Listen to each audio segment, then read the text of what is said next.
What's up, my friends in the film fandom, wherever you may be and however you may be watching? Thank you so much for giving us a little bit of your time. We're going to stray away from the reviews for this week because there's a lot going on, and it's going to be a busy week for Jeremy specifically. But I wanted to kind of break away and do a few things until Gladiator comes out next week, and we get back in the reviews. So let's talk about what's coming at the box office. And of course, I'm here with basically the OG crew, and Aaron's going to be popping on at some point later on. So it's going to be a crowded show tonight, but it's going to be the core five. The core five of the show. It's supposed to be 4 in the movie, but you guys get it. Anyway, here to talk about all this stuff with me is the Dowager Countess Lady Cora. How are you tonight, ma'am? I am fantastic. It's great to be here and have everybody on the show. And I'm so happy spooky season is fucking over so I can be on the show and not have nightmares, even thinking about the horror movies you guys want me to watch that I won't watch. So thank you. It's over with. Bring on the non-Halloween shit. On that note, we are going to be re-reviewing Texas Chainsaw Massacre at some point here in the next month or so, along with other things. It is the 50th anniversary after all of that movie. The 50th anniversary is like, I think wasn't it just like in the last week or so, something like that? Well, I mean, it came out in August or something, didn't it? I don't remember, but yeah, I know this. Yeah, August the 16th, I believe it was. And or 18th. I know in the movie it's the 18th or something, but yeah. And of course, my header life mate Jeremy. What's up, brother? I'm here for as much as no, you don't understand. I have felt like crap for the last couple of days. Well, get your shit together. You're getting married in 4 days. You got to snap out of this. I said, hey, I don't care how I feel. I'm gonna stand up there. You can weekend at Bernie's my ass. I'll be up there. And a little more either way than that might be good, but you know. Well, this is the most energy I've had in the last couple of days, but so I'm sorry I can't grace you all with my face, but you probably don't want to see me right now. I look disgusting, but I'm here. Well, I mean, if we're not looking at you, at least we got to look at this guy. And that is the shape for Lone Star State, my man. Tex, what's up, brother? Sorry. Well, to be fair, I am way more handsome than that ugly son of a bitch. So you're welcome. No, that's fair. That's fair. But I'll let you have that one. Between me, Tex, the ratio of ugly is only going to get worse because Aaron's probably going to pop. Well, that's that's fair. He's going to wreck the curve. There's always that handsome face right there. If you need, compare and contrast. I guess I don't know. But yeah, we don't have Casey to deal with either, so there's also that. He is in the chat. Hello, Casey. Fuck you. Oh, you see? I mean, well, you know what happens when Casey... Ears start burning. Yeah. You seen my wiener.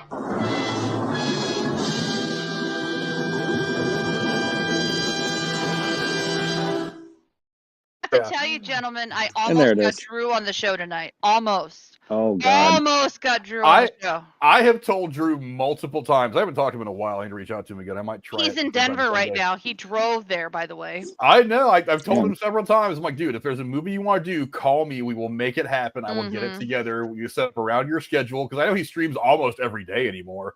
But I keep telling him, I'm like, dude, if there's something you want to jump on here for, let me know. We'll make it happen. And we somehow lost Jeremy. He'll be back in a minute though. But yeah, he basically was open-minded to it, but he had a hell of a day. And when I talked to him, like, I want to say 20 minutes ago, he hadn't even had dinner yet. So I'm like, dude, you're staying in a hotel. You've had a busy day driving around Denver. Go eat. We'll rain check having you on the show. We'll work it out. I've been telling him there's plenty of movies that he's talked about over the years. I'm like, dude, we'll review it. Just come on. We'll have some fun for a couple hours. We'll knock back a couple of glasses of that terrible peanut butter whiskey that he swears by. It's decent. But let's get into it. Box office is a big component of how a movie is viewed as far as its level of success. Is it a financial success?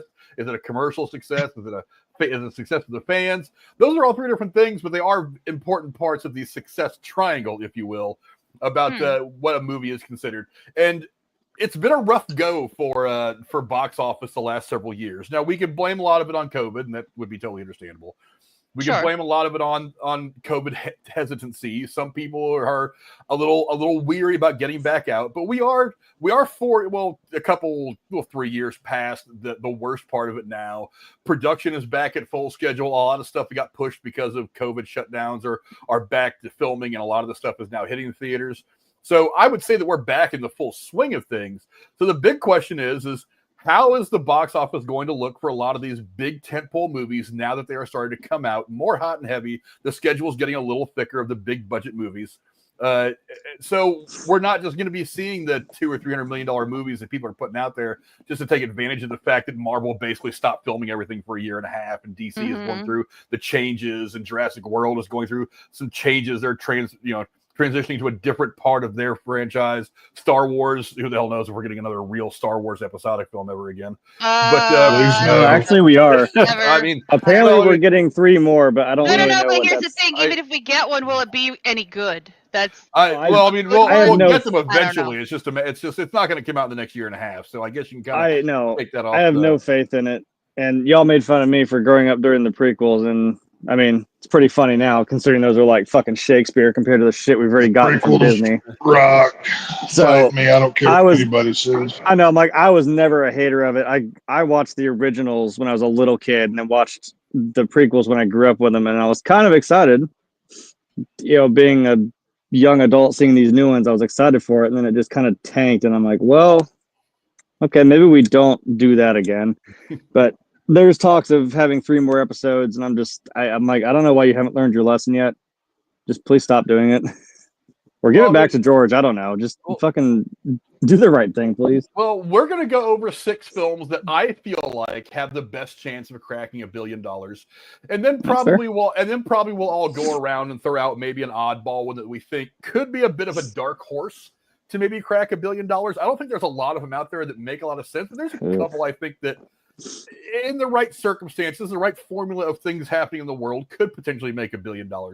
But let's start off with one of the more obvious ones. And Captain, we're going to do this kind of chronologically into how they're going to come out over the course of the year. But the first one that's on the list is Captain America: New World Order. Now, look, Marvel's got its track record of success, but it's been in a bit of a dry creative spell. I personally blame Bob Chapek and his diluting down the Marvel brand when he took over. But Chapek's gone.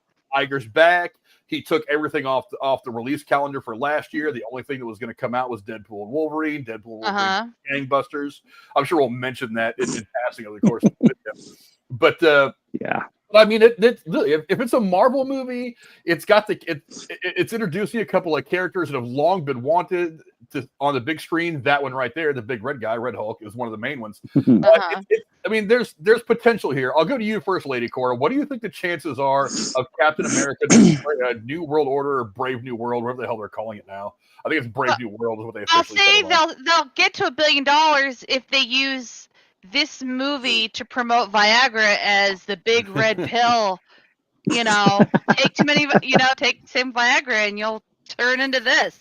I just can't look at this. That Viagra was the blue pill. I don't know. Red pill does that to you. I mean, holy. I don't know. But the point is, I just that picture's a little scary. But I don't know. I think people are gonna always go see Marvel. The potential of people being tired of not having much good new Marvel recently might get them to the theaters. Probably depends on time of year, but maybe they'll get there. I mean, I probably would not see this till it's out of the theaters. I'll be real honest. So I don't know. Tex, what do you think? Captain America: Brave New World. Do you think it's going to crack $1 billion? What is no, Alex? No. If you know anybody who has paid attention to anything about this film, they've reshot this film enough times to make 3 different versions completely separate of one another of this film. For this film to even break even, they have to make north of $900 million. There's no way it's not going to happen. This movie drops in, I believe, February. Nobody wants Sam Wilson Captain America. They want Steve Rogers. Harrison Ford is Hulk, fine, but even Harrison Ford is coming out saying, "Yeah, they paid me out. They paid me to come out and do a bunch of stupid stuff," and that was for advertising this movie. So if the star of the movie is crapping on it, Frank, you actually misspoke there for a minute. Marvel used to have success. People used to go, "Oh my God, I have to go see the Marvel movie." Now it's, "Oh crap, how many movies do I have to watch to catch up to understand this one?" Marvel's had Since that to me falls since with the it- creative problems they've had more than it does just the fact. That okay, but how much success has Marvel had since Endgame? It's little to none, They've and had- not counting Not like they used not, to. count- not like they've not used to, of counting course. Deadpool and Wolverine, and not counting Spider-Man, the third one with all their Spider-Man. Yeah, like Not direct counting those two Marvel. movies. Yeah. Actual MCU. I would say 0, but that's just me. But I Shang-Chi see. was widely regarded as one of the best movies they've done in the last probably 5, 6, 12, last 5 or 10 years. Okay, Shang-Chi is even a if great that's movie. the best, even if that's the best of the lot, that doesn't say much for what you're doing when you've got so many characters that you could have been doing something with. Instead, they focus on Agatha all along. Good move, Disney. You're a real genius over there. So yeah, 0 chance. I don't know, Jeremy. What do you think? $1 billion for Captain America: Brave New World, or is it going to fall short? Well,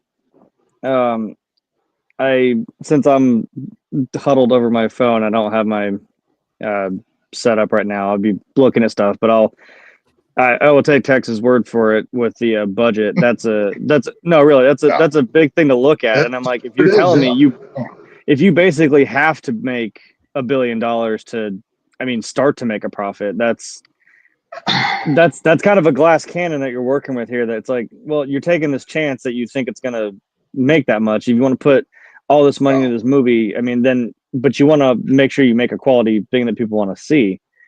And I know it's I don't want to say, because when we're distinguishing here, we said Star Wars earlier. I'm like, no. We're talking about Disney Star Wars. The key word is Disney. I'm like, it's Disney Marvel. Now, not like Disney hasn't been a part of this long before with Marvel. Mhm.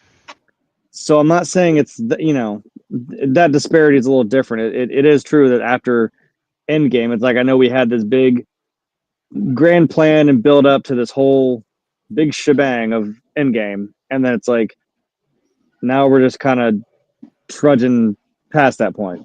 So, and it's a weird thing that it's not like there aren't other hundreds and hundreds of other comic book stories that you could tell that have all been, in comic form at least, had their success. It's just like it is a different medium when you're watching it with movies, and then people just kind of, it's like if you were into it, you're into it, and I just don't think people were into it as much. And if like, to my original point, if that's what you're banking on, literally, that you basically have to make $1 billion, it's like, we've said it before, you don't have to make a movie for that much to, you can still make a profit and put your budget into it at a lower point. So it's a weird thing of balance here. I don't think it's going to quite make that. If anything, it might break even, or I would err on the side of it might come under. I'm interested in it. Just me personally, I'll go see it, but I don't know if I'd put that In the much faith in theater, it. or would you wait till it's out of the theater? See, you hesitate like I did. Well, no, because I was going to say, considering I don't even know when the hell this movie comes out. I think, Frank, you said like February or something. February 14th. February. It's not like Valentine's Day? This shit comes out on Valentine's Day. And it's a big red Hulk, isn't that lovely? God. I Honey, can't wait love for you the. so much. I want to take you to the new Marvel movie. I can't wait for So the. romantic. Fuck that shit. I can't wait for the Valentine's Day cards with Red Hulk. Like, you drive it. Man, yeah. I love you so much it makes me angry or something, like written on the Valentine's card. I can see You it make me now. feel like this. I love No, you so right. much. You make me feel like this. Oh no. Considering Bad I've seen this I've seen the trailer for this movie probably behind in front of like every movie I've probably seen in the last month or two. So Yes. but the thing is, I don't They're ever trying I'm just like so not paying hard. attention to the date that it comes out. So if that says anything, I don't. That trailer's trying so hard to be Captain America Winter Soldier. It's obvious what they're trying to do, and it is not going to work. I got news for them, but I'm whatever. wondering, is this technically the way it seems now? I've seen some variations of the trailer. Is it supposed to be like a sequel to the show they did with Winter Soldier and Falcon? Because it seems like it's tying off some of the stuff of that, like the super soldier serum was out there, and they're like, and Sam discovers, oh yeah, there was some other guy that had the soldier serum, and he was never talked about. And I'm like, so is this a sequel or is this like something new? I don't. It seems like it's some kind of sequel. And again, I don't know when this takes place in the timeline because I don't know if we've all done I'll look it up while you guys are talking. I don't know if we've all done our Marvel homework, but I'm assuming this is a sequel to that show, which is It is kind of just right off the tail end of like the blip happening. I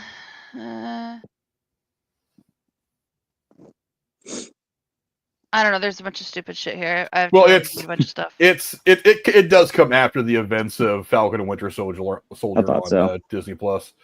But I wonder if we'll see Bucky then or something. I don't know. Well, Bucky's going to be in Thunderbolts, which we're going to talk about here in a bit too. That's right. I mean, he may or may not have a cameo in this movie, but I don't know. Maybe an end credits or something. I don't know.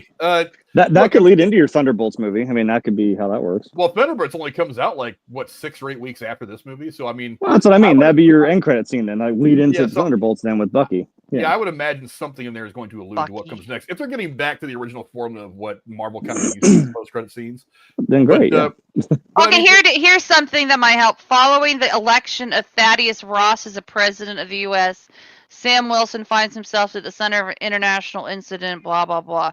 So whenever that election is, that's when this is set at. Well, because it seemed, from Falcon and Winter Soldier, it seemed like that was the point, is that like that girl was kind of, I mean, even in the trailers when they talk about global power shifting, I'm like, yeah, it seemed like there was a power vacuum after the events in Falcon and Winter Soldier, that like there's terrorist groups trying to take over and there's like governments who are trying to like squash it out. So it's like, this might seem like another attempt at that.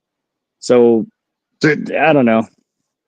I do think it's got Giancarlo Esposito. So I mean, I'm not mad that he's like, probably the bad guy, but still. With as preachy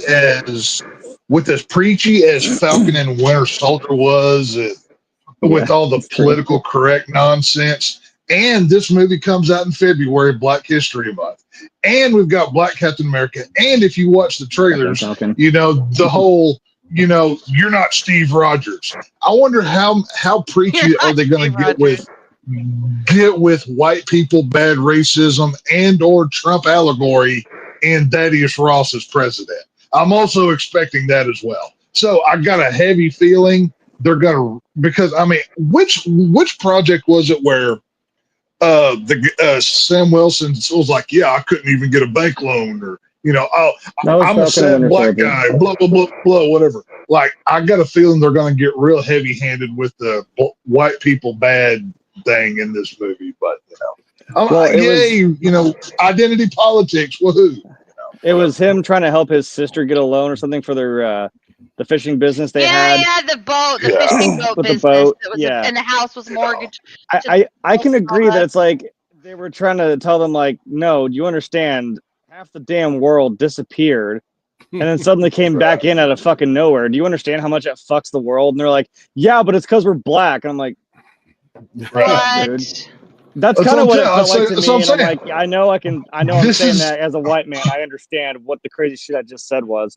But I'm like, that's not what he's fucking telling you, dude. He's telling you, like, I can't do anything about this because half the goddamn world just came back out of nowhere after being gone for 5 years. He's like, this isn't like me attacking you, man. I'm like, yeah, he's got a point. After his great performance, Anthony Mackie, do better, Senator, talking about how, the white guy was doing bad in Falcon and Winter Soldier. That was awkward. I can't wait to see what kind of black guy line he throws out in this one to get preachy at everybody. They're going to do it. This is Disney after all. So I'm gonna say this, and don't take this out of context, but I'm kind of glad the little ginger girl died, because I'm like, wow, you played exactly the same fucking character in Star Wars. And I'm like, Jesus, can you do something else? Like, angry little fucking ginger girl starts a movement of a rebellion to, like, put a stick in the wrench in the world. I'm like, better, Senator. Yeah, I saw that in Solo, a Star Wars story. So, can you do something else? Typecast. Well, let me give you some thoughts real quick on Captain America, whatever the hell, World Order, New, whatever. Look, let's look at the hard facts. Since Phase 4 began, only 2 MCU films have broken $1 billion. And they are not ones that are in the MCU proper. We're talking about Deadpool. Spider-Man No Way Home and Deadpool. and Deadpool. Right. So they're Wolverine. not technically. I mean, they are, but they're not, Not like really. main MCU. They're kind of MCU adjacent. That's Well, I one mean, problem they Deadpool have. did go to Earth 616 technically. Like Yeah, he was but I there, mean- but it's not really. Yeah, but Yeah. but just having Happy Hogan in a cameo does not make it a significant part of the MCU. No. So I don't really count that. The other thing is, I mean, let's call it what it is. The MCU has been in a tough spot creatively since Phase 4, and creatively, that's where I think this movie has the most ground to make up. This movie does not need to make $1 billion. It needs to be good. And I'm going to say that, and I'm going to say that about the other comic book movie properties that is coming out later. The supposed competition to the MCU has got a movie coming out next year that I'm going to say the exact same thing about. The important thing is that this movie needs to be good. If this movie is good, if this movie is returned to form for all the great MCU films, then I think it's entirely possible that this movie could get $1 billion, but it's going to have legs. And I don't know if it's going to do that because because in the weeks after, there's going to be some pretty stiff competition for the movie going dollar. It's not going to own the box office for like a month, like some big name movies might. So it's not going to suck all the air out of the theater. It's going to have to share some of that movie dollar. But again, that's the most important thing is if this movie stands a chance at making $1 billion, it's got to be damn good. It's got to make people want to do what they've done to so many other MCU films. They have to want to go back and see it again and again and again and again and again. And I don't know if I don't know that's I don't know yet if that's the case. That's the problem. You know what? You know what you could do to make this movie better. This is the second time we've seen Harrison Ford portray the president of the United States. I want him mid-rage going Hulk to grab some fucker and be like, "Get off my plane!" and goes Red Hulk and throws him out. Please do that. This is the third or fourth time he's played the president. Oh, is he really? Okay, well, I don't fucking know. He's played the let's see, Air Force One. Yeah. He played this. He's played Jack Ryan. I don't know that he's ever played President Ryan though. So maybe I'm wrong. He's never played him as President Jack Ryan. All the Jack Ryan roles he's been in have not been as president. So maybe I've read a lot of the Ryan verse. I'm a couple behind, but he does end up becoming president in the Tom Clancy series. He just has never portrayed Jack Ryan the president on film. But hopefully he will one day. Hopefully we'll get. I'm just saying, let him Hulk out and say that line again. Then I'll get people jumping. Well, I mean that's one of the things that Marvel does is they tend to take these little nuggets from outside of the MCU that are attached to this actor. It's like how many times? Look, if some shit's going down, he's like, never tell me the odds. I'm gonna be like, oh, I remember that. I mean, I just watched Red One and like it has Chris Evans as we know, and I was like, he was getting his ass kicked at the end. I was like, I really want him to roll over and be like, "Oh, I could do this all day," and get up. I'm like, nah, he's not gonna do it. God, that movie sucked. By the way, I hate it. I heard it was bad. I haven't seen it. Oh I don't my know God, was that? Okay, I thought it was fun. Fuck both Was of it you. that bad? No, I hate it. It wasn't a fucking great movie. Which movie are we talking about? I'm sorry. Red One. Red One. I was gonna go see it over the weekend. I just didn't. I was like, I did. It has the CGI of a PlayStation 2 game. It looks horrible. I hate that movie. But Oh. I don't know. Each their own. I'll get around to it. I'm not gonna go run out to see it. Jennifer didn't want to go see it. My son, my youngest son was supposed to go with me to a movie this weekend. He didn't want to go see it. I thought Gladiator 2 came out this last weekend, which is why we're not reviewing that right now because I totally screwed the pooch on that one. I was wondering if you were going to realize that. I was like, Frank, that doesn't come out. You know, I texted him and I go, "So did you get to see it in Ohio, even though I couldn't see it in the whole of Vegas Valley?" Right. Yeah, I was like, nope. Well, I knew it didn't come out because I already have tickets on my AMC app. It shows me next weekend, so I knew ahead of time. I think I probably had it written down, and they probably moved it back a week because they move big movies around a week here, a week there, all the time. Okay. So I probably got it wrong. The bottom line is, it's I think Rachel's starting to come around to see like the points I keep making. We watched the original Gladiator. And then, literally, as the credits are rolling, the first thing that comes out of her mouth. Was she entertained though? Yeah, you know how many times I made that joke. Yeah, she for sure was because she said, "Why would you ruin such a great movie with a sequel?" literally the words out of her mouth Yeah. as the credits rolled. And I'm not like, only well, is it a sequel, are you seeing but what they're I'm just Did she saying? give it talking the plot. a thumbs Apparently it's up, gonna be the or same did she story. go down? Believe me, All right, I'm pissed that I didn't come on here. If you were going to ask me what I thought of the movie, I was just going to stick my thumb out and be like, Well, I didn't realize the plot, and then Frank and I are on the show, and I'm reading something in real time on the show, and we're like, wait a second, this is a plot of the original one. Where the fuck is the originality of the sequel? I was trying to not look too much at. I was trying to look too much at Gladiator 2 because I was like, wait, is it his son? I'm like, didn't his son?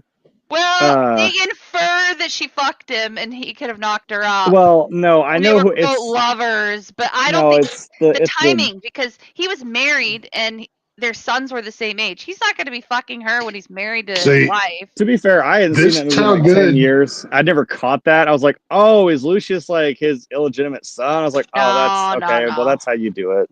Well, see, this is how much we're anticipating Captain America. Who gives a shit? We're talking about We're talking fucking about Gladiator. Gladiator. No, I was actually letting you. You are right, Doug. I was That's on actually- point. Just saying. No, I honestly, the only reason I was allowing that to happen was because Aaron's been popping in and out of the stream trying to get his camera. And his Right. mic ready. Well, And I was letting you guys kind of vamp for a minute because I was hoping to bring him in to get his thoughts on this. but just he was saying. fucking around Like, with it, so we're just gonna move on. if we even cared about Captain America, whatever, we would have been talking about it. But nobody cared. We're talking about Gladiator Horse movie, talking about Captain America. Just Yeah, saying. Captain America, you're we are on not entertained. Next. Captain Also- America gets the bank loan. Well, That's the title of the new movie. Let me get back to Captain America on one thing that I didn't put in my notes, but just occurred to me a little bit ago. Is this movie's got to overcome one big hurdle of its own making? Is that not a lot of people Being good. Not a lot of people like Falcon and the Winter Soldier. It was considered by many people to be a bit of a dud. It had some amazing moments and some amazing characters. Yeah, but it was overall, kinda dry. There wasn't really a U.S. lot there. Agent was the only thing good about that whole show. Everything else sucked. It well, I was, don't know it about was all that, dry. but- I wouldn't watch it again, but I would watch WandaVision again. Sure as fuck. But So I would that's- not watch Winter Soldier again. Yeah, Like that's one of the WandaVision and things- Loki were good. Loki but- is better than WandaVision. Yeah, that's But one yeah. of I the agree things with that's that. got me a little concerned about Yeah. this film is that it's going to have to overcome the lackluster performance of the TV show that kind of birthed the character anyway. So, Yeah. but I mean, like I said, if the movie comes out and it's awesome and they're back to form, then I think it'll do well. Look, like I said, it's more important for this movie to be good than it is for it to make $1 billion. I think at this point, I was just looking at it. We're talking about the budget.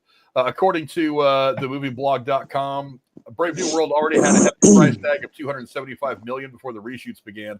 But with all this extra film, Jesus. the reshoots alone are costing Disney Marvel a cool $75 to $100 million. That's basically like making a whole new movie on top of the first one. So there is no official Don't plan say. that's been released visibly yet. I'm sure they will when the movie comes out. But you know, The highest numbers I've seen were like 350 million. That's like the It's- average highest that I've seen.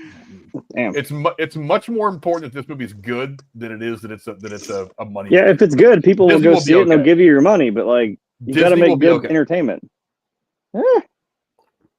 They got Look, money I to do burn, but better, for how long, Marvel. man? I don't To care use who one of you their are. lines. Look, even Steven Spielberg's made a couple of movies that flopped, and that guy's the greatest director maybe of all time. You know, Many it- times like- in a row. Okay, though. Jesus A Christ. couple of movies, fine.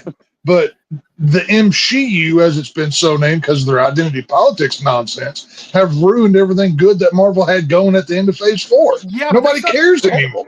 That's not the only reason why Marvel's suffering, though. Let's face it; they're creatively they've been shit. No, but it's one of the key factors. It is not, because they managed to squeeze a lot of I don't want to say diversity because I don't think it's the right word. They managed to squeeze a lot of different kinds of characters and different kinds of angles into the first three phases, and nobody noticed. Nobody fucking noticed. For all Yeah, the but hold on. For all the bitching they did about Captain Marvel, that movie still made $1 billion. You want to know what movies didn't make $1 billion? And Yeah. all three of the Iron Man movies. What? The first one didn't? No, the first Avengers movie. No. was like 1.2 What the fuck? million. It's like that. They're honestly, for all of the for them saying that the MCU movies have averaged $1 billion. You know that only out of all the MCU movies through Endgame, Uh-huh. I think only 4 of them actually broke $1 billion. Well, here's the thing. Before I came on the show, That was long caught up before on all that happened, Marvel. though. Iron Man, the first one, was one of the only Marvel movies I'd seen, and to me, that was big. It crossed the threshold of fandom because even I watched it, and I wasn't into the shit until And that was later the when I start joined of the show. everything. It's not like I'm you're shocked the first starting two out. Iron Man movies, those were made before Disney bought Marvel, if I'm Yeah, like correct. this is before You're That's why all those that shit right. When feel the happened. so first different. Hulk movie going- came out and the Yeah. the original X-Men movies, Going like that's the timeline, right? going back to Iron Man, the very first Iron Man. Yeah. They have done a very good job about making female characters important. I've said it 100 times. Tony Stark would be nothing without Pepper Potts. Oh And- yeah, Pepper yeah. Potts was like And nobody fucking noticed. I noticed. They I'm made a her chick. a very strong, I amazing noticed. female character, and nobody bitched. You know why? Because the movie was awesome and it made a ton of fucking money. and the Okay, 4 or 5 but- movies But if get you immediately watch the after Because they movies, didn't. were Well, awesome. because they didn't Ton of focus fucking on money. it. Key to Iron Man. Here's the problem, though. succeeding. They didn't shove Pepper down your throat. That's the thing. They made her awesome without But that's calling attention to it all the time. That's But- what makes it Yeah. good. I understand that, but it's not like they're not having somebody like Pepper in there. It's not like they didn't introduce somebody like Oh, no. like Black Okay. Widow, like Natasha Romanoff in there.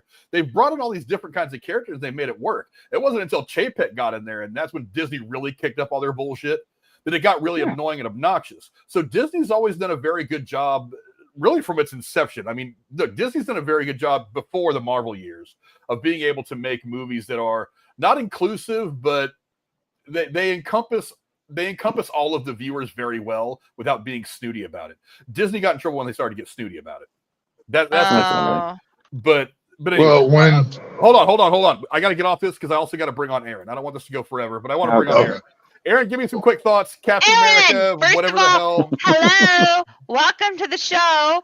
I'm mate. curious on the level of 1 to 10 compared to Friday night. How intoxicated are you? What Aaron are we getting tonight? So y'all are just getting me with weed tonight. I'm not drinking. All right, so Ooh. we're not gonna have like 5 scene changes of where I've you got are. the Take other it, part Aaron. covered for Okay. you. No worries. I'm actually.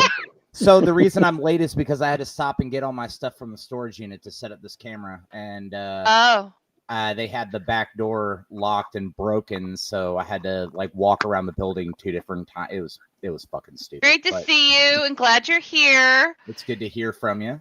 Yes. Anyway, Aaron. I'm liking this on the computer a lot better than on my phone. for It sure. is better. It is better. I on like the it See, when you're that- see, sober, that's too, fucked 'cause up. When How you're did- drunk, you are all kinds of fucked up to talk to. Oh, I'm sorry. I can't I bet I even tell was, you. too. Oh I my bet I was. God. I was Just- so how did mad we that night, I switch? You had were no so idea. fucked up. Aaron's all decked out with a computer, and I'm huddled over my fucking phone. What Yep. kind of loopy world have we entered? I know, right? Anyway, Aaron, Well- give me quick thoughts. Captain America, Cap- Brave New World. So I heard y'all talking about. I heard y'all talking about Harrison Ford being president. Do I think this is gonna hit $1 billion? If it does, it will be because of Harrison Ford. We've been waiting for so long, so very long, to get a. There goes my camera. Am I so? Okay, so we've been waiting for so very long to get Red Hulk, and we're Red Hulk. finally getting it. And it sucks that it's not William Hurt, but Harrison Ford was fucking born for this role. All right. I mean, William Hurt kind of died, so that puts a. I know it does. It puts a damper on everything. And Yeah. he did play General Ross so very well. Well, also, So- didn't so Sam very Elliott well. do that in the original Hulk? So I mean, to be fair, it's not like we haven't had Yeah. other people. You should have brought him back. So Hey, that would have if been I- funny. If I recall correctly, it's something like only 4 actors have been recast in all of the MCU so far, and he makes 5 now because he died. I did read somewhere that they're recasting, surprisingly, T'Challa, but I don't Ugh. know if that's just going to be a universes thing or not. I didn't really read the article. I just saw it pull across my Google trending. Regardless, though, I think this is going to be a fantastic movie. I'm excited to see Red Hulk. Not really sure that it's going to make $1 billion, but if it does, it's going to be because of Harrison Ford. He said he had to lose the mustache or lose the election. So I think he just didn't want to fucking have a mustache for the movie.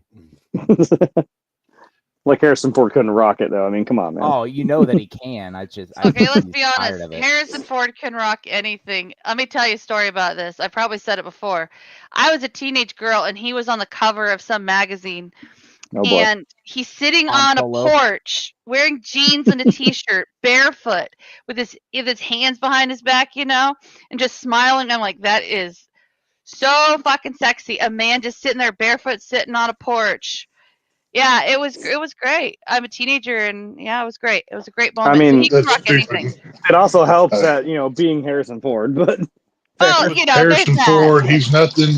Harrison Ford is nothing but a no good nerf herder. You know what I'm saying? Only people in Texas would say that, but that's okay. He was only 75 years old at the time, so. Well, I was 17, so it's not much of an age difference, right? I do want to point out one more 75. thing before I fall out of the chat again, because it seems like all of my shit is just being wonky as fuck. Oh, don't go anywhere, Aaron. Just stay here with whatever you got. I'll come up on my phone if I have to, but I was really hoping to do this all on the computer tonight. I broke my headset on the Tyson fight, so Can I ask you a question? That's fair though. Why does technology hate you? What It's happened? it's not that technology hates me. It's that I've been going through a lot of shit the past couple months. I just got moved to this new place that I'm in, and it took me until last weekend to get everything situated to where I have it now. Yeah. And previously, my computer did not run on wireless. I had hardwired everything. Yeah. Hardline. I have a feeling that my internet connection is what's actually causing the problems right now, but I can't be certain. Oh. But y'all brought up Pepper Potts and how there would be no Iron Man without Pepper Potts. I just want to say it goes deeper than there'd be no Iron Man without Pepper Potts, because Gwyneth Paltrow shined in that fucking role. Yeah, We would not have gotten any better than she could, like, for real, because she fit the description. She portrayed the character perfectly. I know a lot of you probably aren't big comic book nerds like I am, but like she really did portray the best Pepper Potts we could possibly have had. And to top it off, we got the best possible actor to ever play Iron Man. I know I've said this in every single time we've brought him up. Anytime that he's been brought up in one of these reviews. It is insane to me how this man was the way he was, and then his role back to acting is Iron Man. Like, bruh, how can a drug addict, alcoholic come back so hard, just like the actual fucking guy did in the comic books? It's perfect, and he looks just brilliant in the role. I don't see him as Dr. Doom. That being said, I don't know who could play him better, though. Hugh Jackman. Maybe. Hugh Jackman is going to be locked in as Wolverine for the rest of his fucking life. I know. I don't he's think 90. I don't think he was joking when he said they're going to make him do this till he's 90. I don't think that was a joke. I really liked the idea of the Henry Cavill scene where they had him, and he was like, "We'll treat you so much better than Henry Cavill should not have a mustache. It doesn't look good on him. I just need to say that on the record. Not good." He looked like Wolverine. He looked perfect for the role. That being said, I don't think we'll ever see it again. It was just a nod to the fans. Yeah. Wasn't the whole idea a joke in an interview to begin with, and then it was like they were on social media bantering back and forth? I imagine. I can't remember. It was something like that, and they're like, "Oh, that'll never happen." Like, well, actually, maybe we could make it happen. Why not? Guys, we got to move forward now. We're way over time on this one already. But let's move on. Let's move on to the next. We're going to stay in the MCU for the next movie that could possibly break $1 billion, and that's Thunderbolts. I'll go to you first, Aaron. Try not to go off on too much of a rant. I know how you are. But give me your thoughts. Can Thunderbolts asterisk make $1 billion or not? What do you think? $1 billion? No. I think this one will probably see it get real close. We've got a high profile cast going on here. A lot of third act stories going on. Some people in here have got a fourth act story. I'm not too familiar with the actual plot of the movie at this point. I think I've only seen the one trailer. It doesn't really have too much in the way of like what's really going on yet. So I'm not 100% certain that this is going to do amazingly, but I do think with its short time release right after Brave New World and what we're going to see in that, it is going to gross well, just not a bit. I know. Lady Cora, what do you think? Can Thunderbolts make $1 billion or no? Is this the thing that's based on the cool cartoon show that I watched in the 80s? No. No. No. Not at all. You can laugh at me all you want, but what the fuck are we talking about? So the Marvel's Thunderbolts is effectively the anti-hero Avengers. Did you see? Have you seen either of the Suicide Squad movies? Yeah, the good one, the first one. This is Marvel Suicide Squad. It's a knockoff. It's their version of Suicide Squad. Never heard of it. Never seen it. Don't know nothing about it, so I got no answer to this one. Well, for the most part, they're not even. Right now, Frank, the look on your face is this face of the cartoon show in the 80s. I'm actually still shocked that Aaron managed to say it in less than 25 minutes. But Tex, what do you think? Do you think that Thunderbolts can break $1 billion? Yes or no? No, you've got two knockoff Captain Americas. That ghost character from the one Ant-Man movie that was like 15 years ago. The second version of Black Widow that I don't think anybody really cares for. It doesn't have the charm of what made the Thunderbolts comic book great was Red Hulk was a character. Ghost Rider at one point was a Thunderbolt.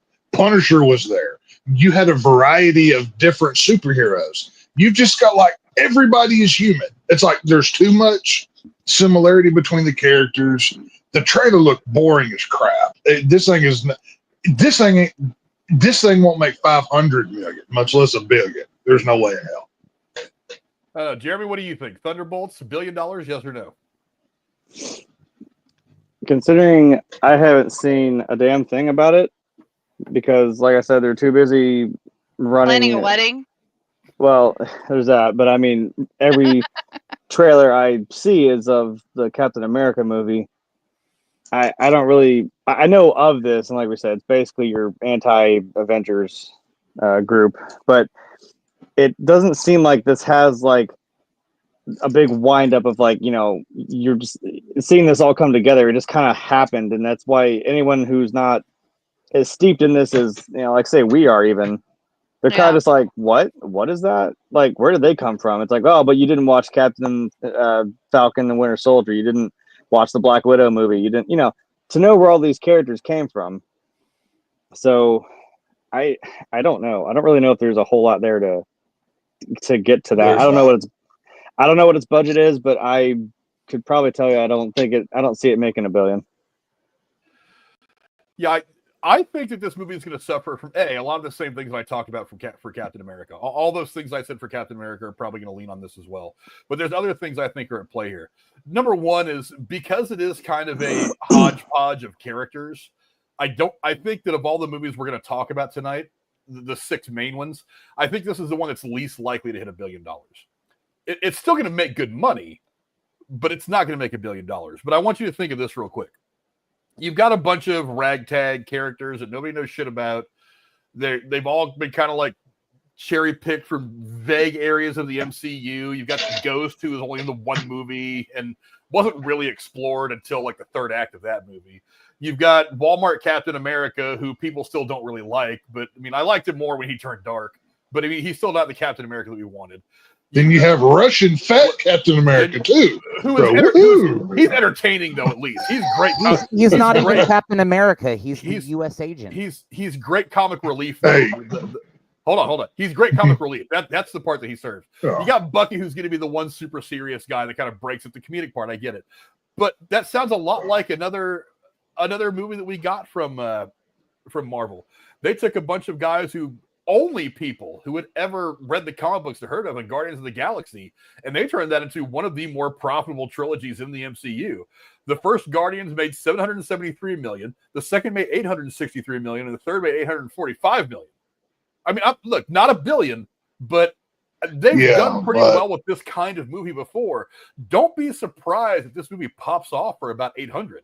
I think 700 to 800 But to be fair, is not going to be out of the way for this movie if it's good. Are you talking about just in the box office? Or are you talking about like DVD and No, just and in the box office. streaming and Yeah, Amazon box office. rentals? Secondary media does not impact movies the way that it did back in like up until like the year 2000. I when just he- don't see this when movie. streaming I was didn't even know what the happening. fuck it was.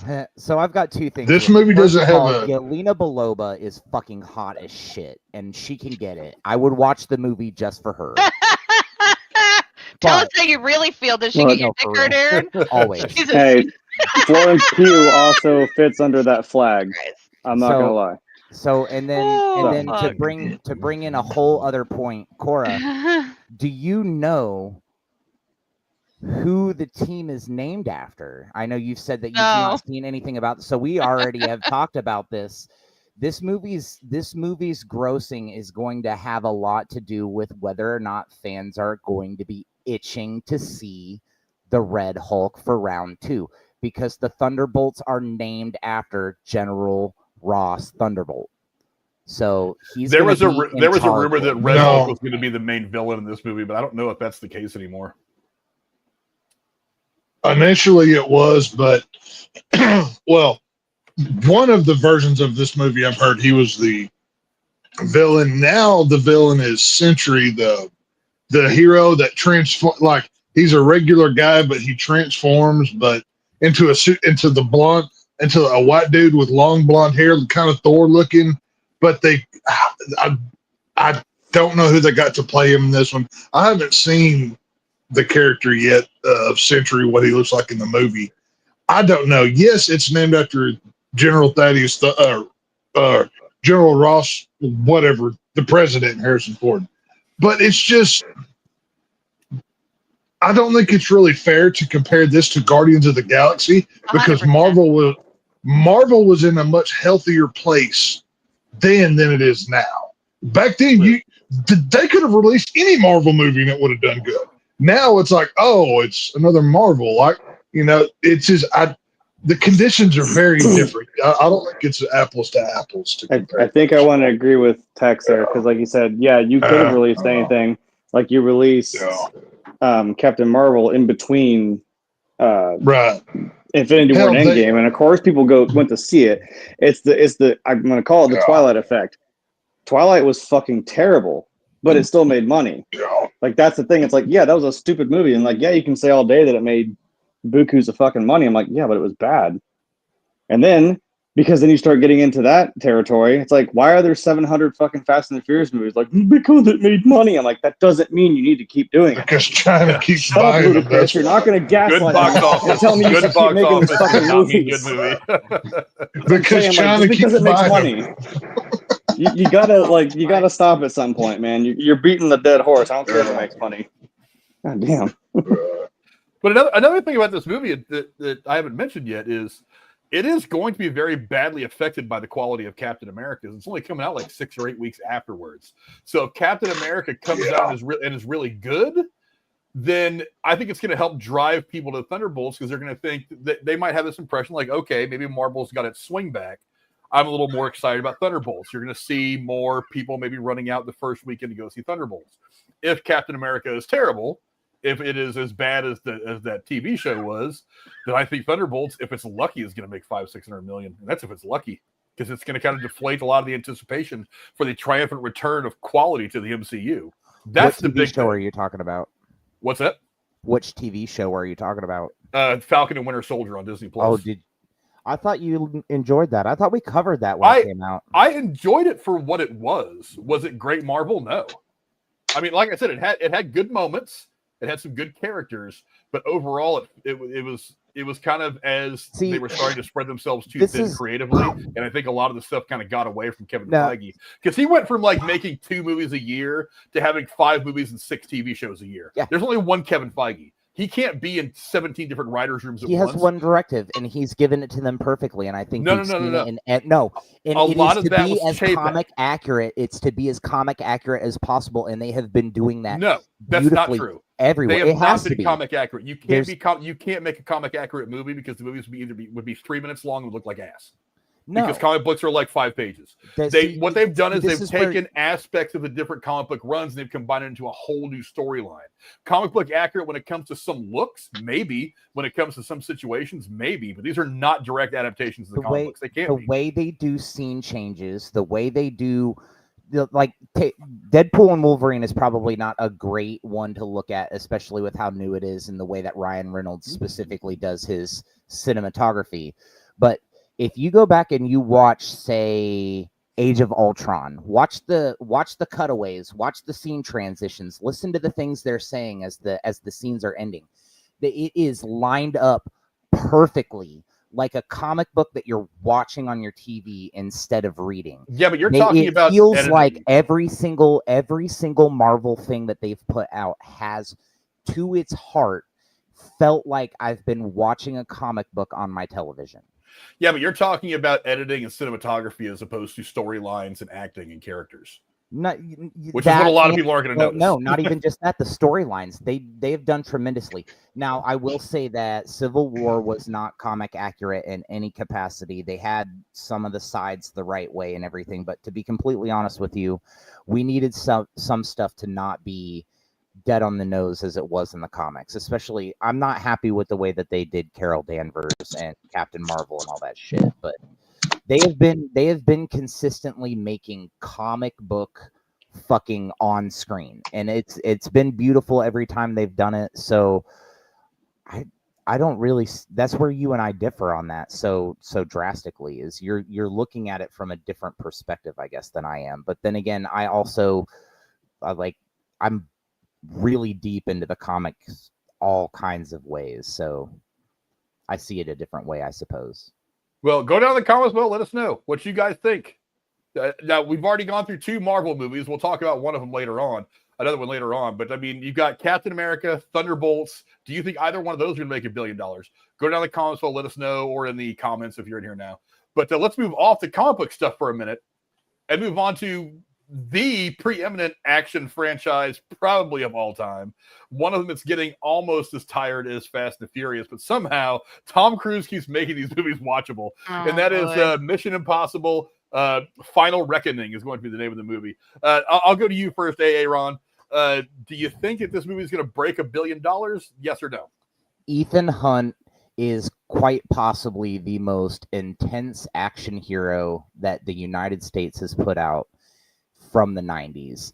And it's surprising he hasn't been in an Expendables movie yet. However, yes, I think this movie will break $1 billion. This is going to be the second act to the most recent one. I don't know if any of you saw the one that came out last year. It is the conclusion of Mission Impossible. We're not going to see any more Ethan Hunt after this. I absolutely believe that there's gonna be a shit ton of people watching this, seeing it a second time. I think it's gonna break $1 billion easily. I don't know, Lady Cora, what do you think? Do you think Mission Impossible: Final Reckoning is gonna break $1 billion? Maybe. I don't know. I think that the original Mission Impossible movie was the best. I don't know, maybe because it was the first time I ever skipped school. I was a freshman in high school, and our parents all gave us permission to go skip school and go watch Mission Impossible. So it's sentimental, but I guess it depends on how they market it and what it goes up against that week it comes out. I mean, if it goes up against something really amazing or some kid shit that every parent wants to take their kids to, like that Minecraft movie or something, I don't know. It's possible, but I mean, Aaron, you're right. He is a pretty great character, okay? But when is it going to be too many Mission Impossible movies? It's like where's the end of the line? The burnout might have come for me on Mission Impossible movies, but I'll probably watch it, but not in the theaters. I don't know. Tex, what do you think? Yay or nay? You think Mission Impossible: Final Reckoning? Will it be the final reckoning, for that matter, or do you think it's going to break $1 billion in the box office? Well, if Tom Cruise gets his way, Glenn Powell will be carrying the legacy of Mission Impossible. Once he hangs up his, action star key, suit. But while I'm not the biggest Tom Cruise fan, let's also not forget he was just in a little movie called Top Gun Maverick that broke $1 billion some odd dollars, whatever. Tom Cruise is the last movie star on this earth. Is there other people in movies? Yes, but he's the only movie star left. I think this movie pretty easily breaks $1 billion. People go to see these movies just to see the crazy stuff that Tom Cruise does. It's whether it's the last one or not, who knows? That all depends on box office and everything else. I mean, Tom Cruise is going on to do Days of Thunder 2, which I'm excited about being a NASCAR guy. But yeah, I could see this one doing $1 billion with very little problem. But yeah. I don't know, Jay. What do you think? You can't really count out Tom Cruise. I mean, do you think that Mission Impossible can make $1 billion? I sure as fuck can count out Tom Cruise. Fuck Tom Cruise and fuck Scientology. I hope your movie tanks. There's my answer. Fuck yes. Well said, sir. Well said. I don't blame Scientology necessarily, but I do. I mean, they are kind of a cult, but I mean, they are kind of a cult. I think kind of is a understatement, sir. Be careful. He's gonna put the squirrel moment shit on the screen if we don't change his. I'm not even gonna go there. I said all I need to say about that. I'm trying not to be labeled as a suppressive person and have those squirrel nut people show up at my door like it's indicated for people who leave Scientology. But look at like I Justice said, for Peanut. Go ahead, Tom Cruise. Do it. I dare you. You can't. For one, you can't count out Tom Cruise. I mean, he say what you will about him. The guy, while he has only had, I think the first movie he's ever been in that's made $1 billion was Top Gun Maverick, which seems odd because he's been in so many huge movies. But here's why I don't think this is going to make $1 billion. Mission Impossible Fallout, which came out 7 years ago or something like that, maybe 6 years ago. That was the biggest box office. I don't remember, but that was the one that was the biggest box office success of the franchise so far, with $791.5 million. That was 6 years ago, I think. Dead Reckoning, the last film that came out, only made 520. And so I'm thinking, with all the hype about him doing the stunts and hold on to the side of an airplane and fly around in space with no suit on or whatever the hell crazy shit that guy's doing to draw attention to himself these days. The last only did 520. I feel like maybe this franchise is just on the back end. I can't really justify saying yes when the diminishing results of these movies. I mean, it started to climb up and up and up, but then they started to diminish again. And I feel like that's kind of where we're at right now, is the whole Tom Cruise doing the crazy stunt shit when he's 170 years old and drinking the blood of virgins or whatever the hell that guy's doing, is keep looking as good as he does when he's pushing 70 or however the hell old he is. It's Scientology, I'm telling you. Yeah, it's what I just don't think the franchise has that in it. You know what I mean? I agree. Well, I agree that it doesn't have that in it, but it's not going to have that in it after this one, because he's going to go the route of 007 let's not put that idea. Yeah, and they killed James Bond in that last movie too. No. I think you misunderstand what I'm saying, Cora. Okay. I'm not saying we're gonna have like new characters play his like new actors play his character. Okay. If the newest, I would have called it a trilogy, but he went 6 movies. So Daniel Craig's exit to 007 was the first time in cinematography history. Jesus, I can't speak tonight. History that we see Bond die on screen, and he actually died. Cried. So, I can't watch it again.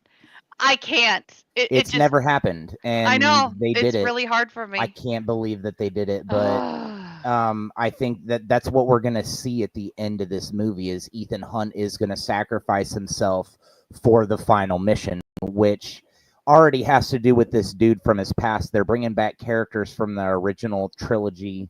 It's going to be wild. I think it is going to break $1 billion, just because you were saying earlier, Frank, that these movies didn't break this back then, so why would they now? But you also have to look at where these movies started at.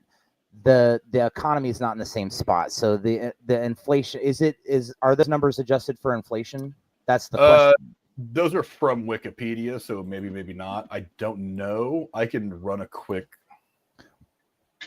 I mean, I don't want to have to spend a whole shit ton of time on it, but like that's the real question. Yeah, I'll go compare a couple of the first one and like the most recent one. I guess that's probably fair. Because the first Mission Impossible came out in what, 95, 96?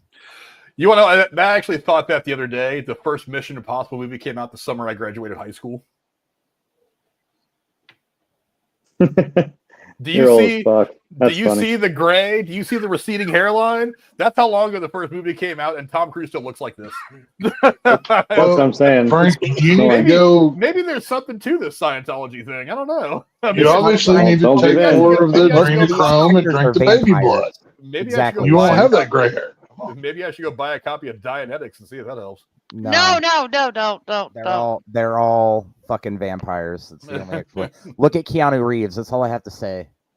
Man hasn't aged a day in 40 fucking years. Let me go find the fact that he's not playing Ghost Rider still pisses me off, by the way. But that's beside the point. So worldwide, let's see.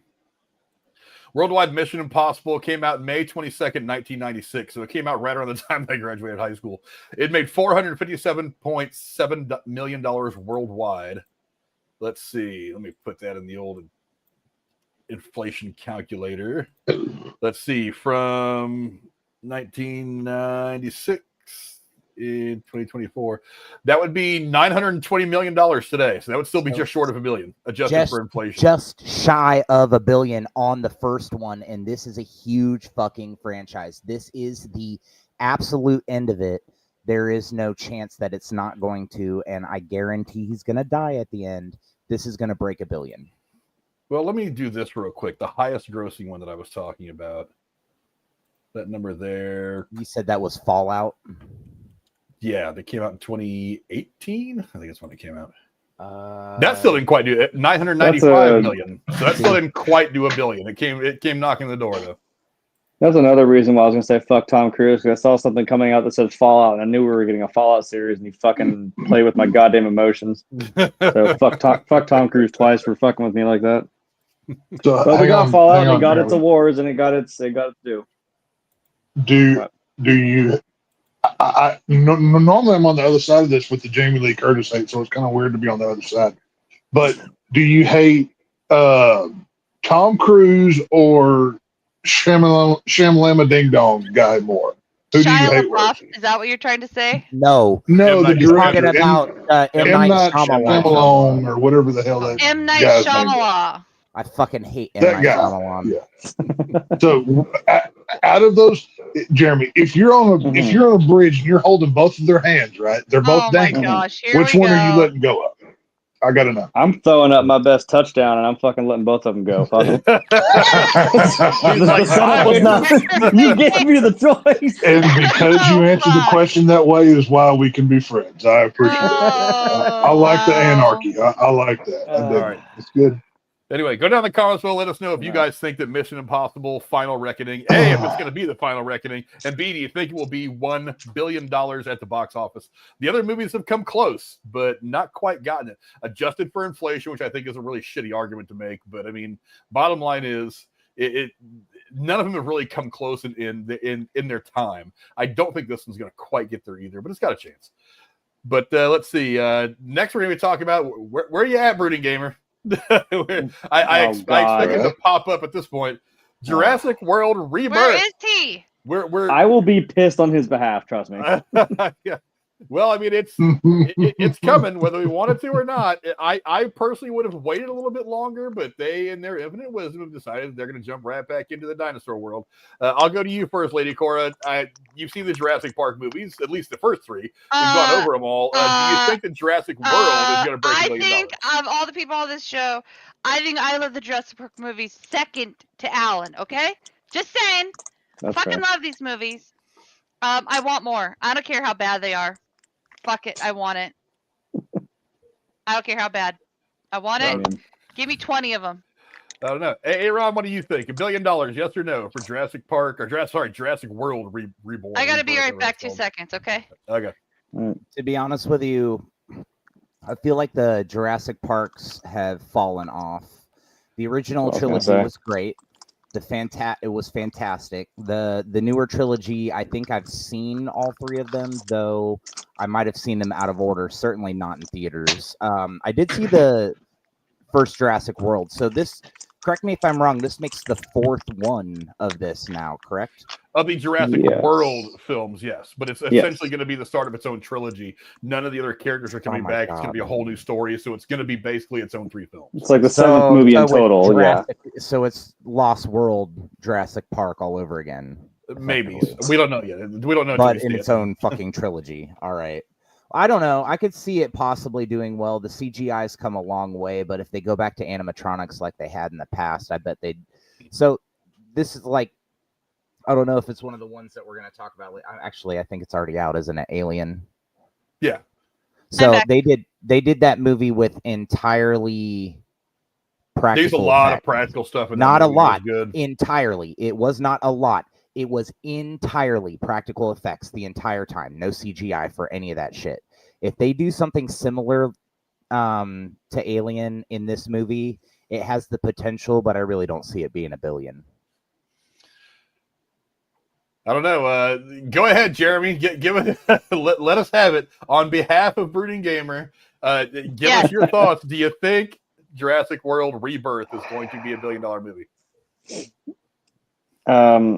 I will start by reiterating what Aaron said. That's how I was going to open it. Is I think that this franchise, if it hadn't done what it just did with these last 3 movies, I think it could have had the chance to make $1 billion.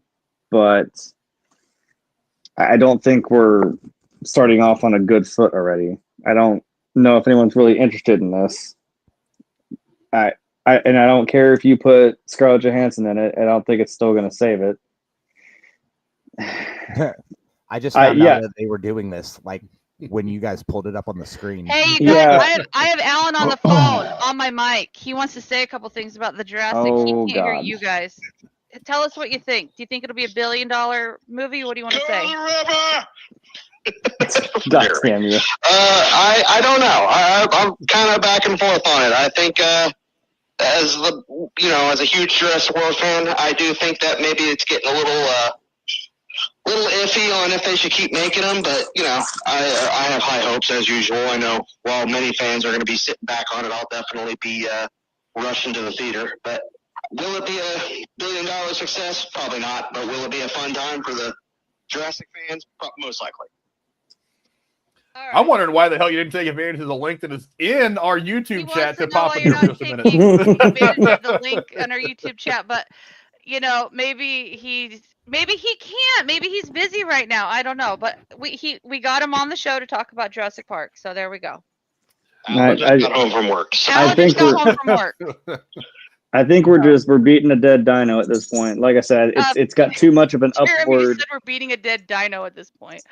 Anyways. Yeah, speaking of that, we'll talk about that later, him and I. But yeah. Look, man. All right. Well, I'll get you off the phone, let you get home. I just wanted you to have some input. We're talking about you. I appreciate you thinking about me. All right. Bye, Alan. Go check out Brooding Gamer. He linked all his stuff is in the comments below.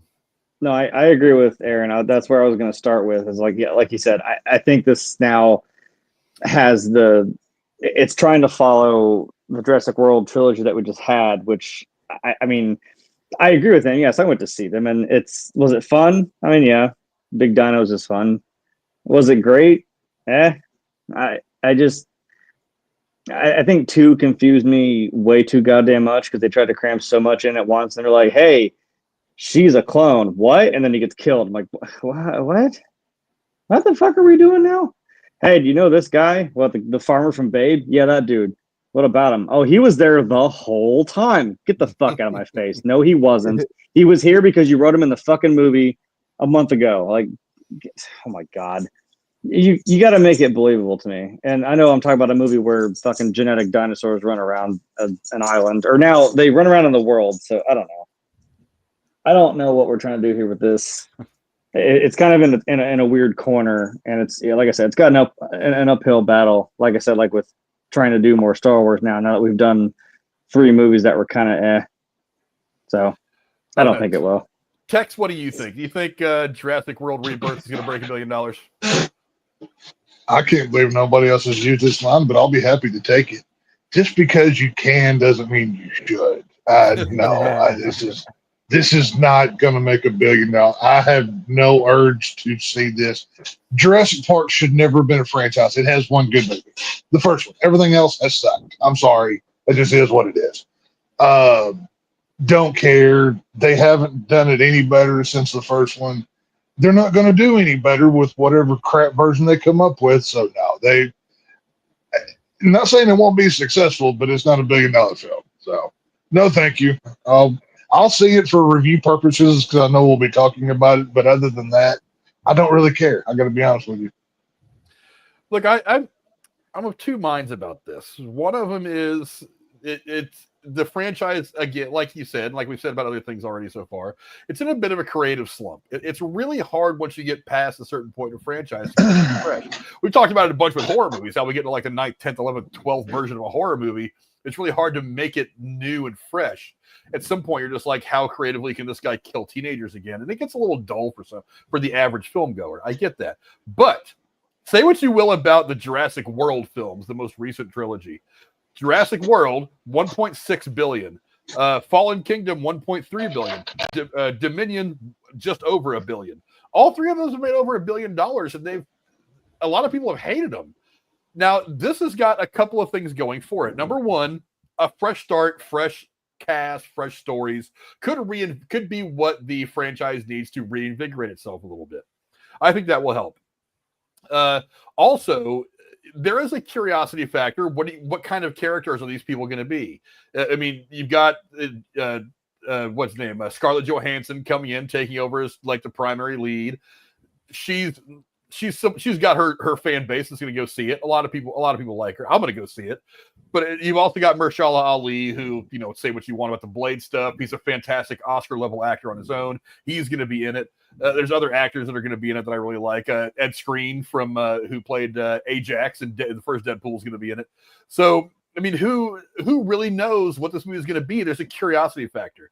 And don't forget, 4 of the 6 Jurassic Park films we've got so far have made over $1 billion. Hey, and they're going to keep making money because they're fucking amazing movies. And the merch for the Jurassic anything is so out of this world. Well, merch does not count in box office. So let's not think that they're going to sell 1 million dinosaur toys and make $1 million. But even the first Jurassic Park film, with a couple of re-releases, one of them during COVID, which I went to go see a couple of times, has managed to make over $1 billion. But the problem for this right now is going to be diminishing returns. Each of the last 3 films have made less than the last. So it's so.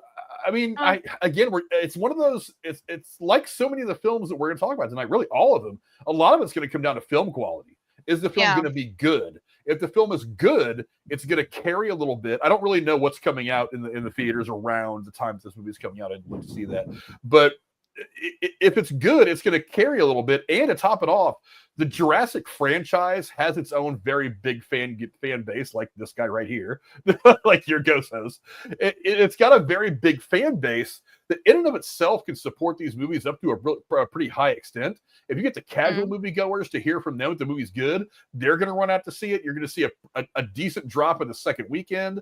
Maybe people are going to go back for that second, third viewing while it's still in theaters. It's going to help it get along. Honestly, as much as you guys don't want to hear it, I think of all the movies we're going to talk about tonight, this is the movie that's got the best chance to break $1 billion. I agree. Life finds a way. Yeah. Hey, speaking of that, no. I'll tell you why. Because you pissed people off by heavily featuring him in the trailer, and you're like, hey, you remember how we showed you that trailer? Yeah, that's his entire involvement in the movie. Go get yourself fucked. I'm like, wow. I really thought you had something special. I was super disappointed by that. Yeah, so quit fucking lying to us. I only watched it the one time. I mean, I thought like we'd have a little more Ian Malcolm. I thought maybe, he's still going to be preaching his stuff. I thought more involvement like he was in the third Jurassic World. I'm like, well, it feels a little too late now. Like now that you have the OG cast, I'm like, that's great. But now you have like 17 fucking leads in this movie, and now it's all kind of cramped. I'm like, so I might not have even. But to be fair, that last Jurassic Park movie was more about cicadas and plant GMOs than dinosaurs. Was not even a dinosaur. It was a little weird, yeah. Just saying. It was. It was a little weird. I hear you. Yeah, I hear you. But it was still a Jurassic Park movie. Did they bring back Well, Raptor because- but they- dude from the first movie?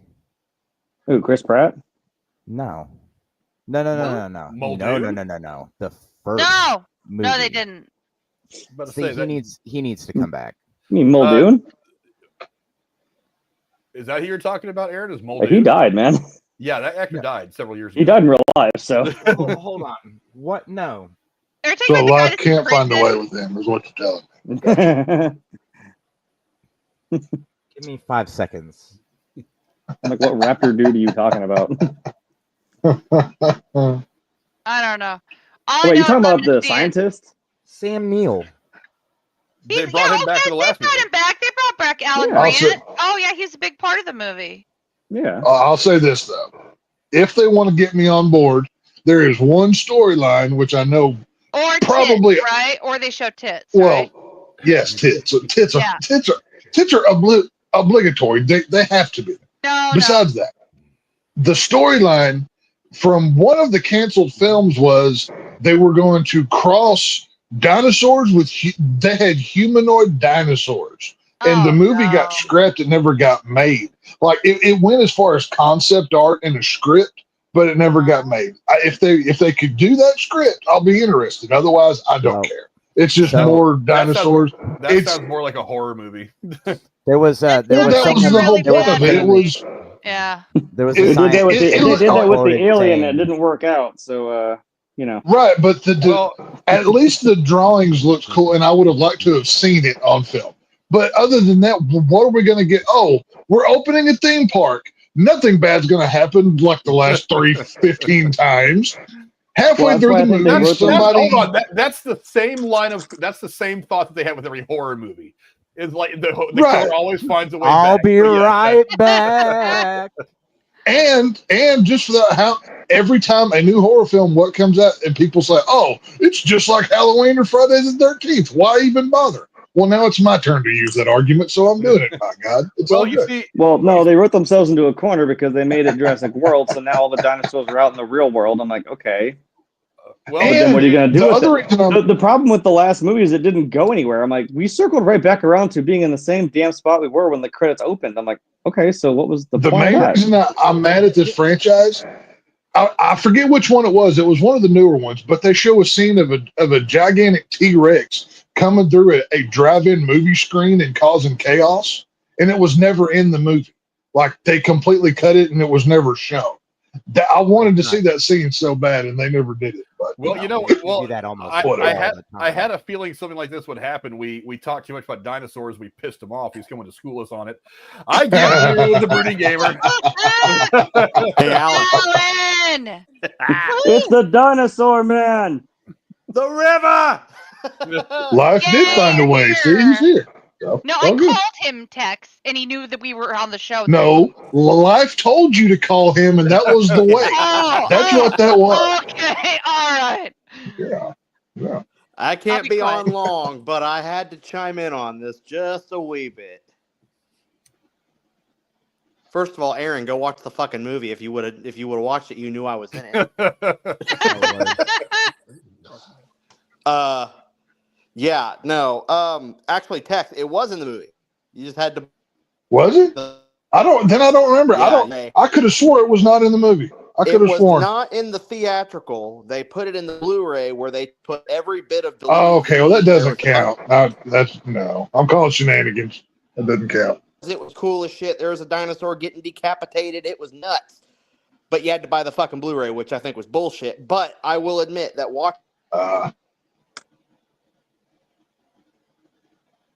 Did you?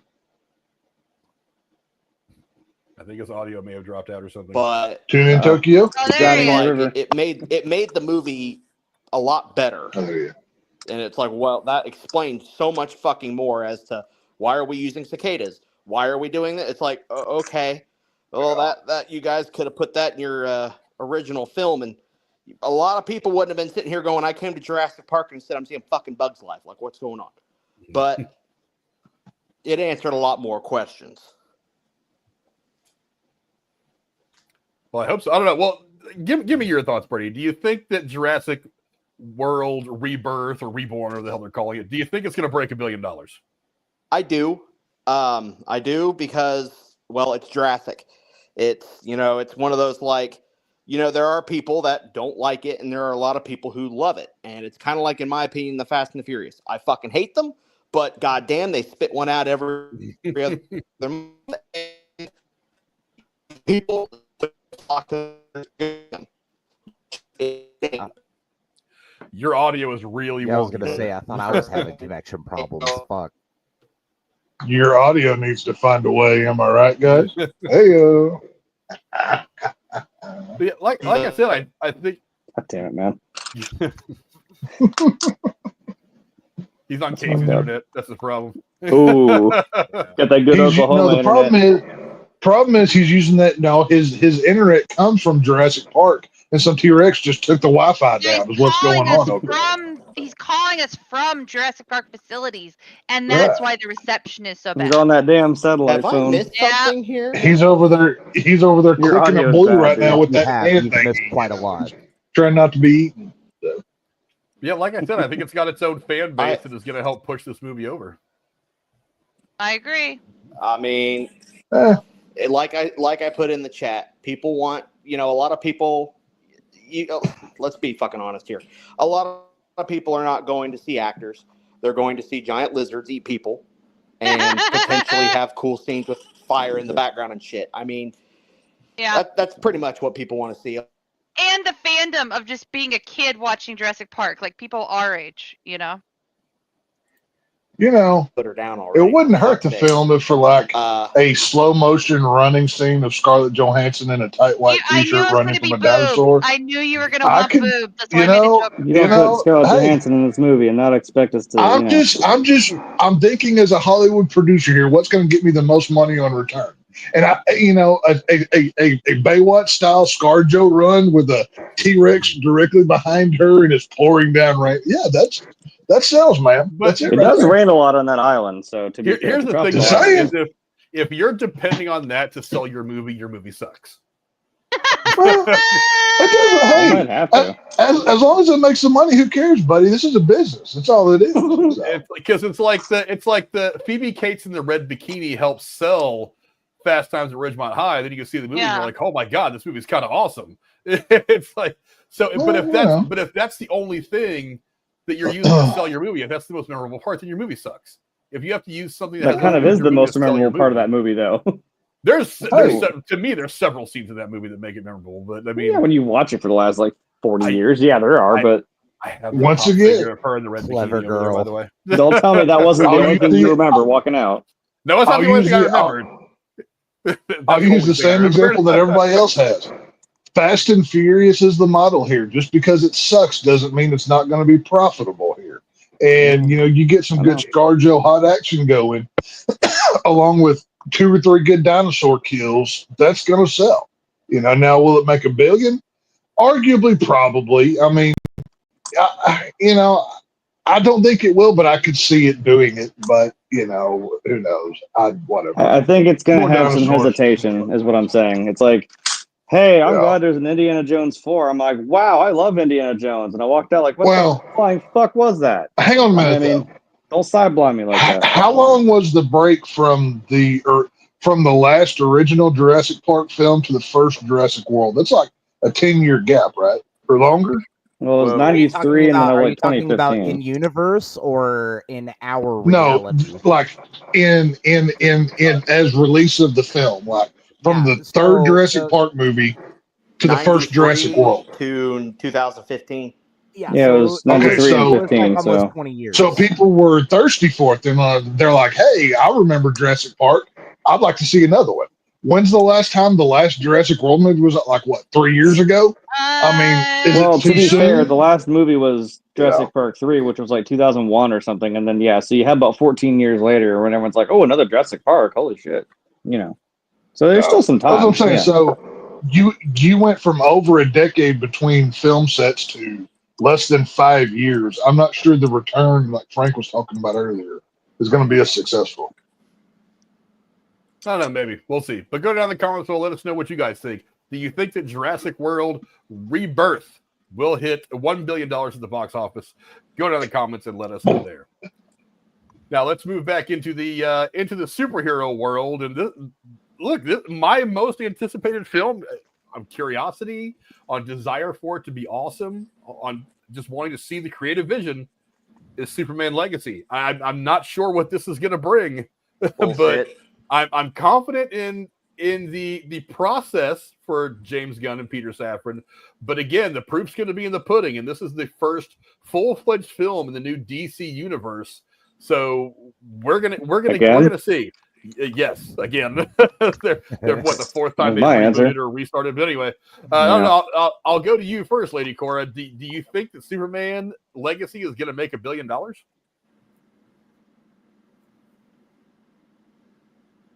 Wait, what'd you say?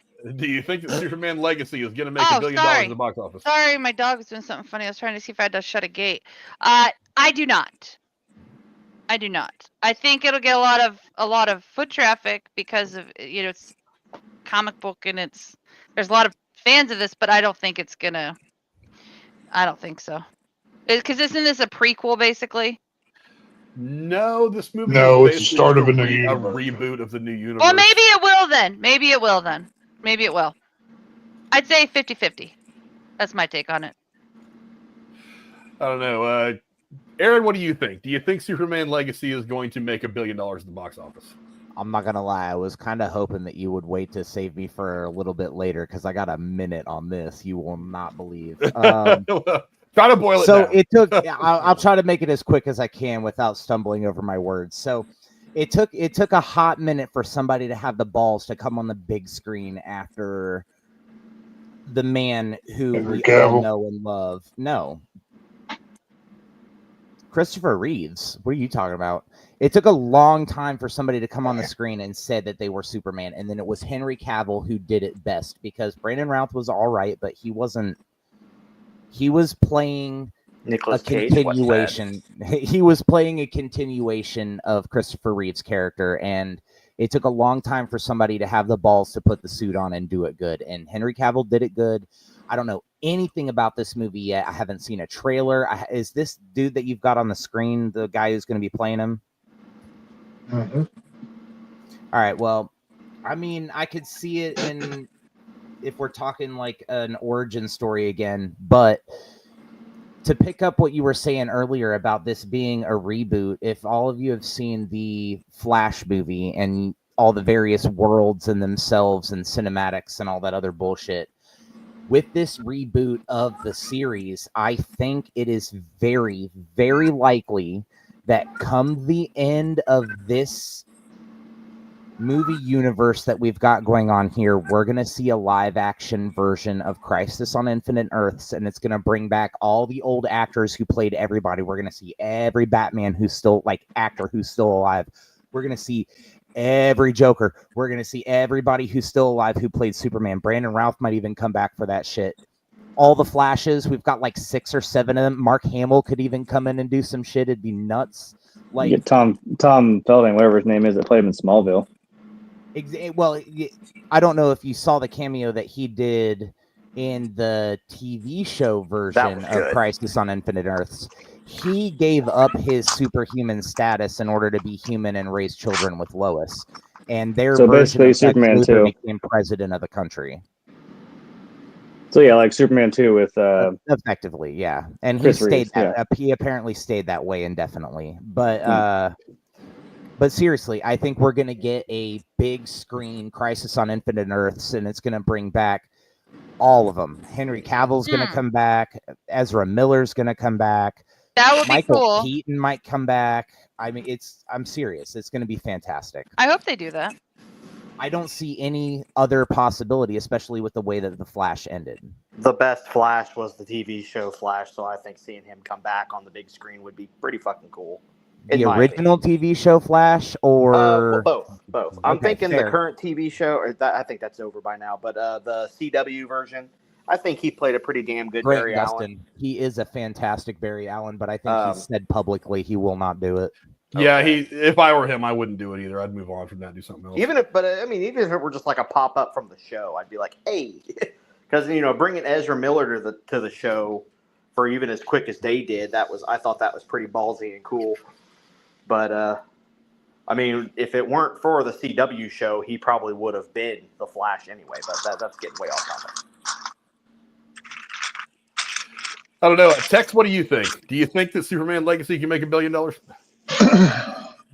Well, as Jeremy and I both profess as lifelong, we're the Cleveland Browns of the superhero genre. We're used to the reboot and the it worked this time, the whatever. Warner Brothers is the stupidest entertainment company on the planet. This is as much a Superman movie as it is a Justice League of America, as it is. There's like 15 superheroes in this movie alone. I think James Gunn is literally jumping the gun here with what he's doing in this movie. He's trying to introduce like 10 to 15 new characters within one film. I think it's going to overload it. I'm not saying David Cornsweet, the guy from Twister who's playing Superman in this film, won't be a bad Superman, but I'm one of the many who loved Henry Cavill's Superman. I wanted a Man of Steel too, and there are so many Snyder fans that won't let that dog go. There's going to be so many DC fans that don't go see this movie because of that. That alone will keep it from making $1 billion. I think you're right on that. But on top of that, this is a start of a new universe. Technically, the only things that exist prior to this film are what James Gunn decides is relevant. Basically, anything he's touched. That's all that's going to exist. So, who knows what comes of this film? And that the thing that excites me the most is Nicholas Hoult as Lex Luthor. That dude's been passed over to play Batman and Superman, so he can take all that energy into Lex Luthor and really deliver a performance here. So that's what I'm more interested in. But no, this will not make $1 billion. No way. Wait. You're telling me that Beast is playing Lex Luthor? Yes. Oh, yes. buddy. Yes. Oh, buddy. This movie might break $1 billion. I don't know. No, Jeremy, it won't. No. Go ahead, Jeremy. What do you think? Do you think Superman Legacy is going to make $1 billion? Well, like I said, I'm with Tex. The couple of those dickheads in the nosebleed section of the stands who are cheering with their whole bags over our heads in the stands. Right. That's who we are. We're standing there in the blistering cold, ripping our shirts off and painting big S's on our chests, like cheering for Superman. Like, right? Wow. Y'all can sit on that image for a minute. Wow. Wow, that's rude. So, I like I said, I want it to. Do I think it will? I think I'll go back on my very first answer of like this could get close. I think I saw there's better pictures of him like in the suit and like what it's gonna look like, and I was like, okay, I see it. And as I didn't catch on to it, but as we're watching the Twisters movie, Frank just leans over to me and goes, "Hey, that guy's gonna be Superman." I was like, "Oh, holy shit!" And you know what? I see it. Like I just saw it. I was like, "All right, I can be down with that."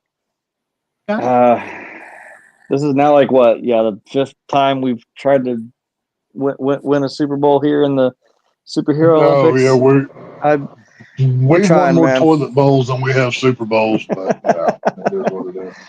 Yeah. Which guy in Twister are you talking about? He was the assistant guy. That's the dickhead that gets left on the side of the road. Oh, Not the guy the- who I actually there. looked Yeah, at not and the thought dude that from was Maverick. Henry Cavill for like 2 seconds when I first saw that movie. Yeah, he's the guy that he's the guy at the end of the movie that says, "No, we have to go get this footage back to." Not the footage. He has to go get the insurance claims or whatever, and gets left on the side of the road by the, whatever. By the path of the tornado. Just kind of, well, that's kind of a hilarious weird place to leave him. Like, we're going to leave him at a tornado. Really, guys? Yeah, I swear to God, if I see Of course Kevin you can leave Costner, I Superman swear in I'm the gonna leave the theater. cornfield. He was born in one. He's fine. He's used to It's it. like, well, That's no big deal. there's his origin story of Superman, I guess. I don't know. Right. I want it to, and I think if it could, it could get really close. I just hope we actually do it right this time, which I'm sure I've said. When someone gets their funny YouTube feel like edits I've together, heard we're this gonna like find me 5 saying times that about before. 4 different times. I know. Yeah, So, I think I've heard this before. It's crazy. Yeah. Amnesia over here or something. But before we lose him again, Brooding Gamer, what do you think? Do you think that the Superman Legacy can break $1 billion? It was a bad idea to step out on the porch and do that. Oh boy. Honestly, Alan, you're on a YouTube show. Yeah, I know. Honestly, I actually think it may. I think honestly it's gonna draw in more people just for the sheer fact of curiosity alone. Oh. Because a lot of people are gonna be like, look, I don't want it to reboot, but I am kind of curious to see how it's gonna go. Like, how are they gonna do it? Is it so unfortunately, this is like the black sheep of the family when it comes to the superheroes, because like DC just I think they're making better TV shows now than they are actual movies. Because Quite Penguin, possible, you're Go right. watch Penguin. Penguin was is freaking Hey, awesome. I haven't watched Holy the ending. crap. Don't give it away. I No. haven't Oh watched the my last episode yet. God. It's fucking But good. That was amazing. I I loved do it. think that what they did with switching it out could damage it, but I think that they were kind of like back into a corner where they're like, "Well, we don't really have much of an option. Like, we want to go further, but it's quite clear that the Snyderverse is not working. So, unfortunately, you're like, let's cop out and just have the Flash go back in time, screw things up, and there we go. There's our excuse out. They've already done that twice in the last couple of years, though. You don't want to go. Yeah, back because I said that with like Flashpoint. I was like, well, there's your chance if you want to let that kind of die and then reset everything. That's where you leave it. Do we know if this James Gunn's universe new one is going to be New 52 style, and that's like God, I would love some New 52. No, love that. If you look at the Superman symbol he's using the Kingdom Come Superman symbol with that weird S that doesn't have a bottom to it. Oh boy. From what I've seen, this is being called a reverse Kingdom Come kind of world, which if you read the Kingdom Come comic book, basically it takes place like 50 years in the future. All of the superheroes either died or retired off, and this new batch comes in, and they kill the villains, and then Superman has to come out of retirement to show them how to be heroes and whatever. With this one, very similar to The Boys. With this one, apparently it's going to be like that's why they're bringing in the Authority as the superhero, as like the good superhero team, but they kill people, and like other heroes already exist in this world. That's why there's other characters in this film, and Superman has to like show them a better way, or whatever. But it's not New 52, dude. Unfortunately, not. Oh, brother, I'm ready for it, and I fully believe if this is the route. Are you going to be there opening day, Aaron? You fucking know it. I knew Superman. So DC, he's gonna be wearing his red underoos with his, cape on. I can't show you guys. You gotta wear them on the outside. But I got rings. I got a ring. Outside of his pants, of course. He's gonna have Superman ring. Sure. Yeah. All right. Well, guys, this dino paleontologist motherfucker has got to get off here. Alan, it's fantastic to talk gonna to go you 2 watch How to times Train in Your 1 Dragon. week. One night intoxicated, one night sober. This is a fantastic. Same thing with Aaron. Right? You both are sober tonight, so this is great. So it was. Have a good night. Say hi to Haley. Dr. Grant.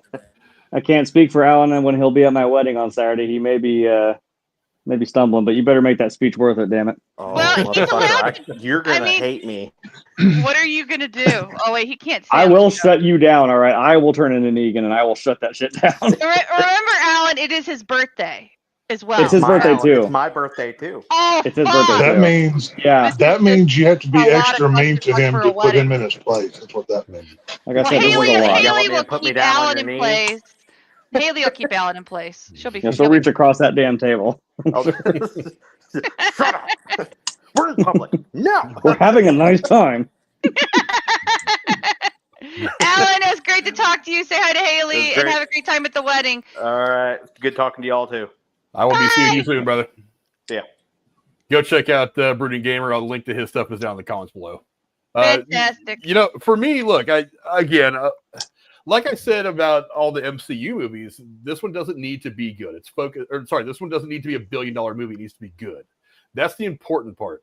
I think they are perfectly content to make 700, 750, maybe 800 top end with this movie and have it be good. They would rather fall short and barely make money and have a good movie than they would make $1 billion, $1.2 billion, and end up having a shitty movie that's going to ruin the DCU moving forward. So I think that's what they're focusing on, which is exactly what it should be. There's a couple of things working against this that kind of have me a little worried. We apparently lost Aaron too. His stuff took a shit. But no. you know, there is gonna he'll come back in a second. He's still in the room. He just has to reconnect. But you know, there is going to be a certain amount of curiosity that drives people to this movie. I think a big part of me is I want the movie to be great. I'm eager to see it, but there is a curiosity in me. It's like, what is James Gunn going to do with this movie? So you're going to see it opening night with Aaron then? I will most certainly be there opening night to see this movie. Great. The other thing is, will you wear a Superman cape when you do your little 3-minute review in the car? I would love to see you in whatever fucking t-shirt you're wearing. I may. With the Superman cape. When's it coming out? Like, come on, I even have a Superman t-shirt. It comes out July. July. I'll wear a cape. I don't give a damn. I got an American flag. I have an American flag as a costume. I will wear that shit to opening day. Yeah, July 11th is when it comes out. But you know, also it's like there's two things that kind of concern me about this movie's box office. I mean, if it's good, it'll help. But I honestly think top end for this movie, 800 million, and that's if it's really, really good, and that's if people even going back for seeing. But here's what it's got working against it. For one, it's not going to have a theater to itself for very long. Jurassic World comes out the week before. 2 weeks after is when Fantastic Four comes out. And there's also a couple other movies that are kind of counter-programming that are coming out like the week after. One of them is Paddington in Peru. And there was I Know What You Did Last Summer reboot is coming out the week after as well. Oh, fuck. That shit? Like, that should never happen. That's not going to be a huge $1 billion movie, but it is going to suck a little bit of the wind out of the theaters in its second week. So that's going to hurt it a little bit.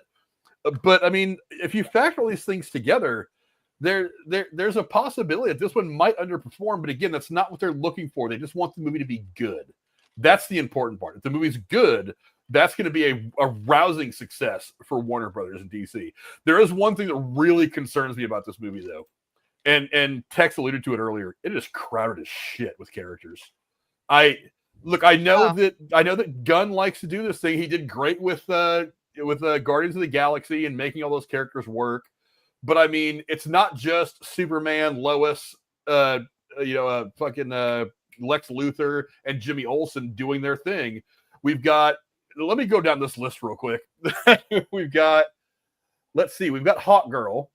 We've got Mr. Terrific, Guy Gardner's Green Lantern. We've got Metamorpho. We've got the Engineer. We've got, Lex Luthor. We've got blah, blah, blah, blah, blah. And those are just the people who are going to be important in the story. They're not going to be cameos. In addition to that, Frank Grillo is going to be reprising his role as Colonel Flag Sr. He's actually doing it in the animated DCEU series Creature Commandos, which comes out at some point this year. If it's not out already, I don't know. Maxwell Lord's going to be in it. Supergirl's going to be in it. It just sounds like a lot. Yeah, it's Supergirl. It's going to be what's her name? Millie Alcock is yeah, from Game of Thrones. Yeah. No, they recast Supergirl. She's playing Kara Zor-El. Maxwell Lord's going to be in it.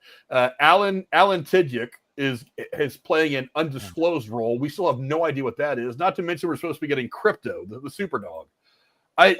Actually, Alan Tudyk is rumored to be playing the squirrel version. But within the Green Lantern Corps, of course, there's one from every world or whatever. One of the worlds, instead of people, it's squirrels. Well, there's a squirrel that's a Green Lantern, and it's rumored that Alan Tudyk is voicing that character. Yeah, but I mean, it's just so crowded. Hold on. Did you say Maxwell Lord? You mean like the bad guy from Wonder Woman? I don't know Well, what Maxwell Lord's going to technically- be. Yes, Maxwell Lord. Because I'm like, are you talking about like Pedro Sean- Pascal coming back? No. Sean Gunn is expected to appear as businessman Maxwell Lord. I don't know if it's just going to be a glorified cameo or if he's going to be important to the movie. I don't That's know what I was yet. asking. But what they're going off of with Maxwell Lord, in some versions he's a bad guy, but what they're going with the not the Justice League, but the Justice League of America. That's why if you look at pictures, you'll see all of these characters in the same white and black matching suits, because Maxwell Lord is sponsoring the Justice League team in this world. He's kind of like their Nick Fury, is who in some comic book runs he's a hero. JSA? Yeah, no, it's not the Justice Society with Hawkman and that all of the old ones. It's the Justice League of America that had like kind of the B tier people that were modern day. The second Green Lantern instead of Hal Jordan. Yeah, but basically Maxwell Lord, yes, he's sometimes a villain, but in this version, he's kind of like the rich guy that pays for everything because Bruce Wayne's not here yet. That's why Maxwell Lord's in this movie. So that's basically it. But yeah, that's what really concerns me about this movie is it's like, even if it's kind of not great but not bad, if the one thing that's really going to bring it down is there's going to be so many characters in here.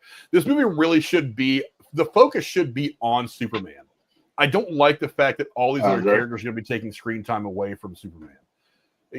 This movie needs to be like David Cornswood needs to be on 95% of the film. And any scene that takes place away from him, to me, is very, very dangerous. And you have to give some screen time to some of these characters. Look, if you're putting all these people in here for one scene, that's an awful waste, because I feel like that's not a good way to introduce these people by saying, here's Mr. Terrific. Now get out of here. We're going back to Superman, because nobody's going to remember him. You know, and then they come in and like, here's Nathan Fillion as Guy Gardner, which is one of the things that everybody's been wanting to see. Okay, now get the hell out of here. We gotta go back to Superman. I'm actually really mad about that. I want him to be Hal Jordan, not fucking Guy Gardner. Guy Gardner's a dick. They're doing a Green Lantern television show on Max that will have Hal Jordan, but the older version of Hal Jordan. He already voiced him in all of the fucking animated movies. Why can't he just be Hal Jordan in real life? God damn it. I'm a fellow Hal Jordan fan, but you know, we're not getting that Hal Jordan. So the problem is I don't see how you can give all these people proper screen time and then you can't and build up David Cornsweet as your Superman of the future. That to me is a big red flag. I'm really worried about that. But I mean, I don't know. Like I said, he managed to take a bunch of obscure characters that only hardcore comic book nerds knew about in Guardians of the Galaxy and build that into one of the better individual franchises inside of the MCU. So, and then to top it off, the Christmas special, which I hate Christmas, but I thought the Christmas special was a lot of fun. Okay, but to that point though, James Gunn is known for his shtick and comedy. I don't go to a Superman movie for the shtick and the comedy. I want to see truth, justice, and the American way. Now, if he's doing a movie about Plastic Man versus the Riddler, yeah, I can see James Gunn doing that. But Superman is a different approach. You can't do the James Gunn style with Superman. It doesn't work that way. It depends on who's doing the comedy. I don't necessarily want Cornsweet doing the comedy. I mean, because Christopher Reeves, if you go back to the 70s movies, Christopher Reeves has a very subtle way of kind of making the comedic stuff happen. That's what I was gonna say. Like the original trilogy was very comedic. But he wasn't really the comic relief. I think a lot of that was just kind of like stupid situations and stuff like that. I think the guy that played, why am I drawing a blank? The guy's name that played Jimmy Olsen. The guy that played Jimmy Olsen was kind of more of that. It was really situational more than anything else. But I don't know. Go down in the comments and let us know what you guys think. Do you think that Superman Legacy can break $1 billion? My guess is no. I'm putting it at 800 million at the high end. I think that's probably going to be pretty good. But like I said, it's more important that the movie is good than it is that it makes $1 billion or more. But go down in the comments below. Let us know what you guys think. Now let's you don't think it's funny that some guys go crawling up the side of a building and Chris Reeves just looks at him and goes, "I'm sorry, the elevator not working," and just grabs him. Like, that shit's funny.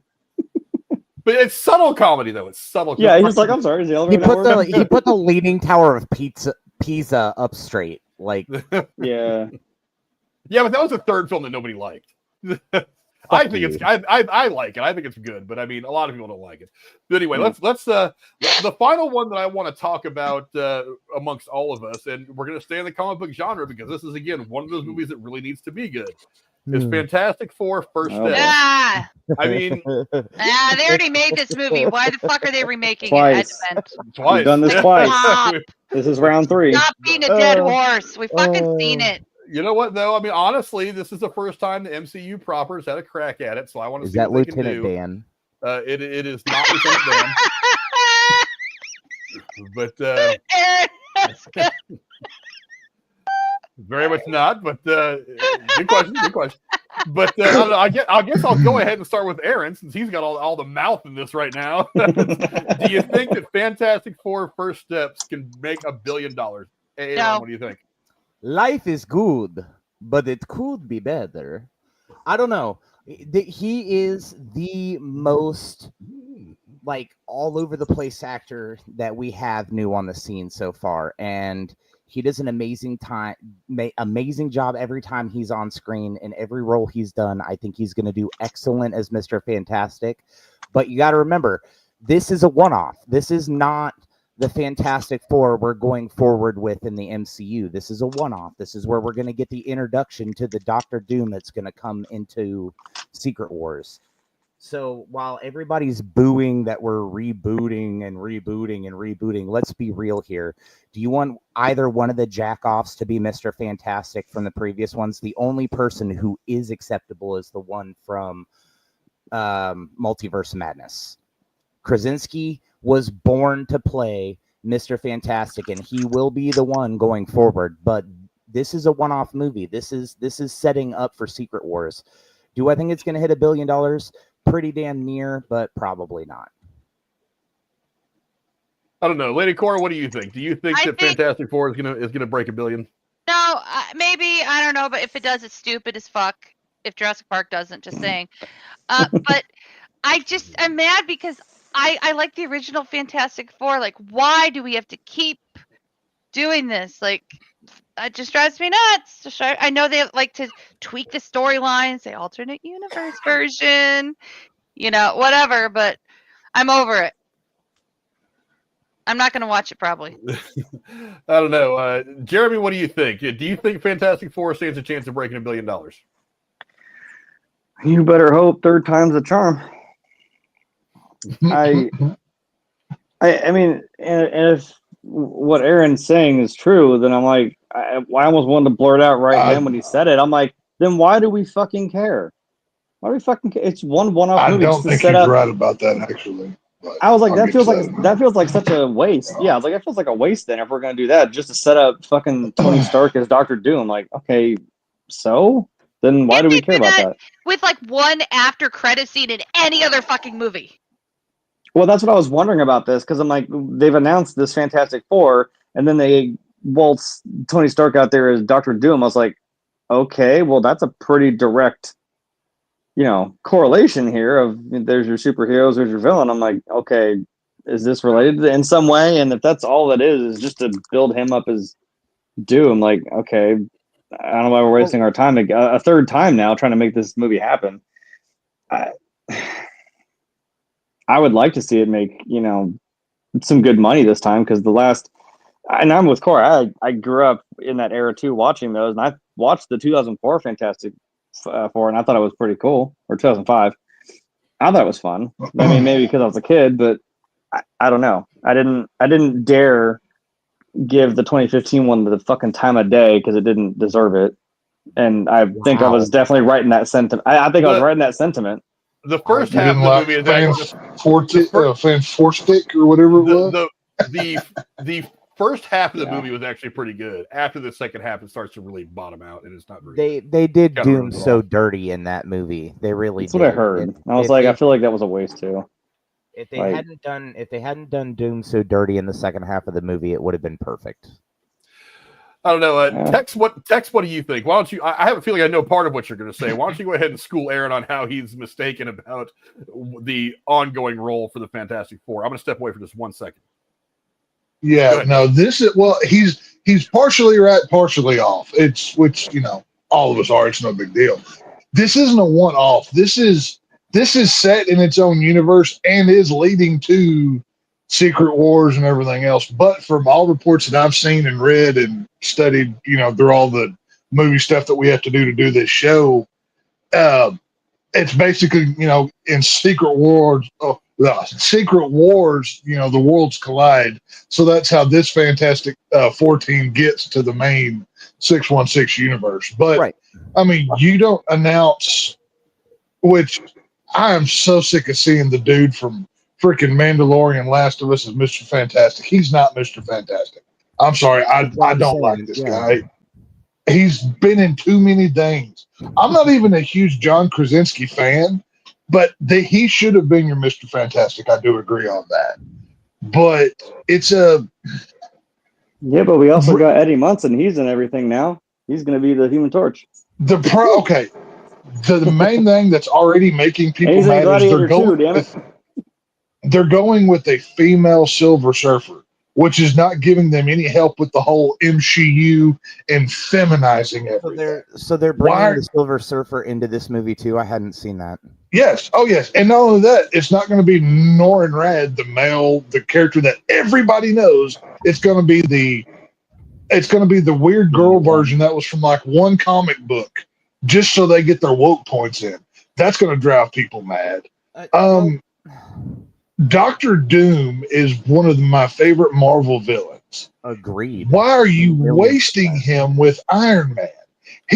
There could be a whole Dr. Doom movie to himself with his lineage and story. Give that to somebody else. Yeah, more than there are so many. And it's not distracting having Iron Man play Dr. Doom. Okay, that's what I mean. It's going to be it's going to be way too distracting. That it's Tony Stark. I'm not going to be able to take it seriously. Anytime I see Doom on screen, I'm going to be thinking the dude's sitting there eating cheeseburgers and says, "Oh yeah, I'm Iron Man." That's what I'm going to be thinking whenever I see Robert Downey. That's why he's only doing it through Secret Wars. Right. So this is what here's my problem with that. The other day, they confirmed a recast of him already. He is only right. Oh yeah, no, Doom's going to get recast, but Marvel has done this so many times. They take a great villain and they burn them so quickly by killing them off or whatever. Once the new Doom comes in, nobody's going to care because it's not Robert Downey freaking Jr. It should have been somebody that, just like, Thanos was built up to. Dr. Doom is Thanos level. He should be treated that way. Shit. They're completely wasting the character with a couple movies that it's not going to work. I get, Marvel's in the dumps. They need a home run. Bring back RDJ, which we all know by the end of the movie, he's going to turn into the Dr. Doom version of Iron Man from the comic book. That's going to happen. We know that's going to happen. I don't think so. But, I guarantee you don't bring back Robert Downey Jr. not to do that. There's no way they don't do that. But it's going to be a mess. Does it make $1 billion? Maybe.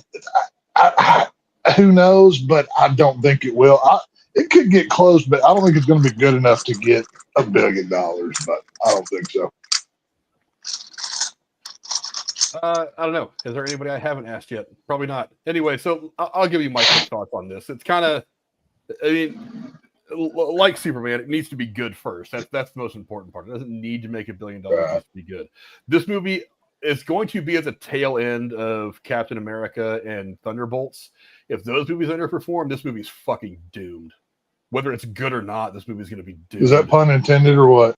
Yeah, no, you trying to make a pun? I don't no pun intended. It's just, I'll tell you what. That was a good one. I'll say it in firmer terms. I'll say it in firmer terms. If Captain America and Thunderbolts don't do well, this movie's gonna be fucked.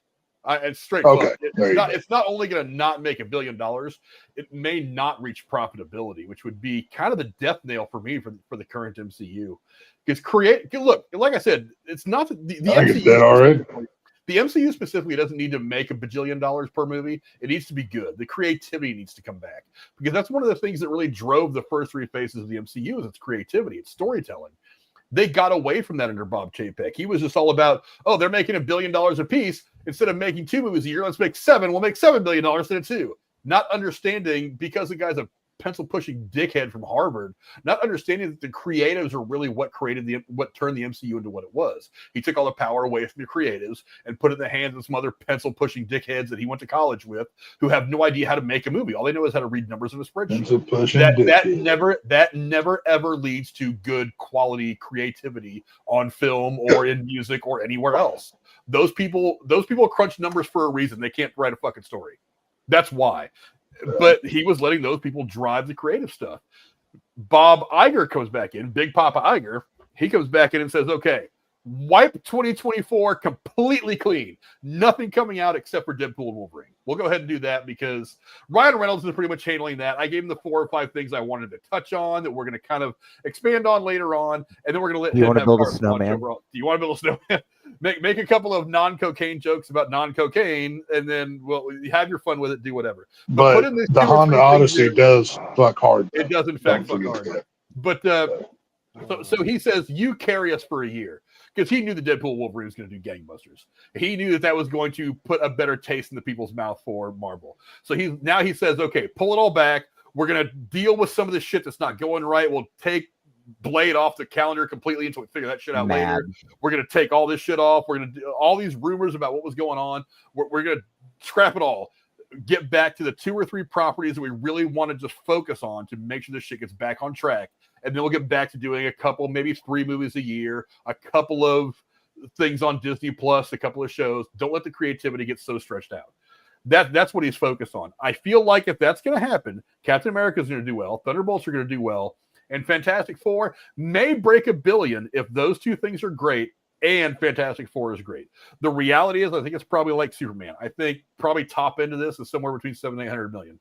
I think $1 billion is just too far out of reach right now, because people are looking at the MCU now the way that they were looking at the DCEU for a long time, is that it's like 1 good movie and then 2 shitty movies and then an average movie and then a good movie and then 2 shitty movies.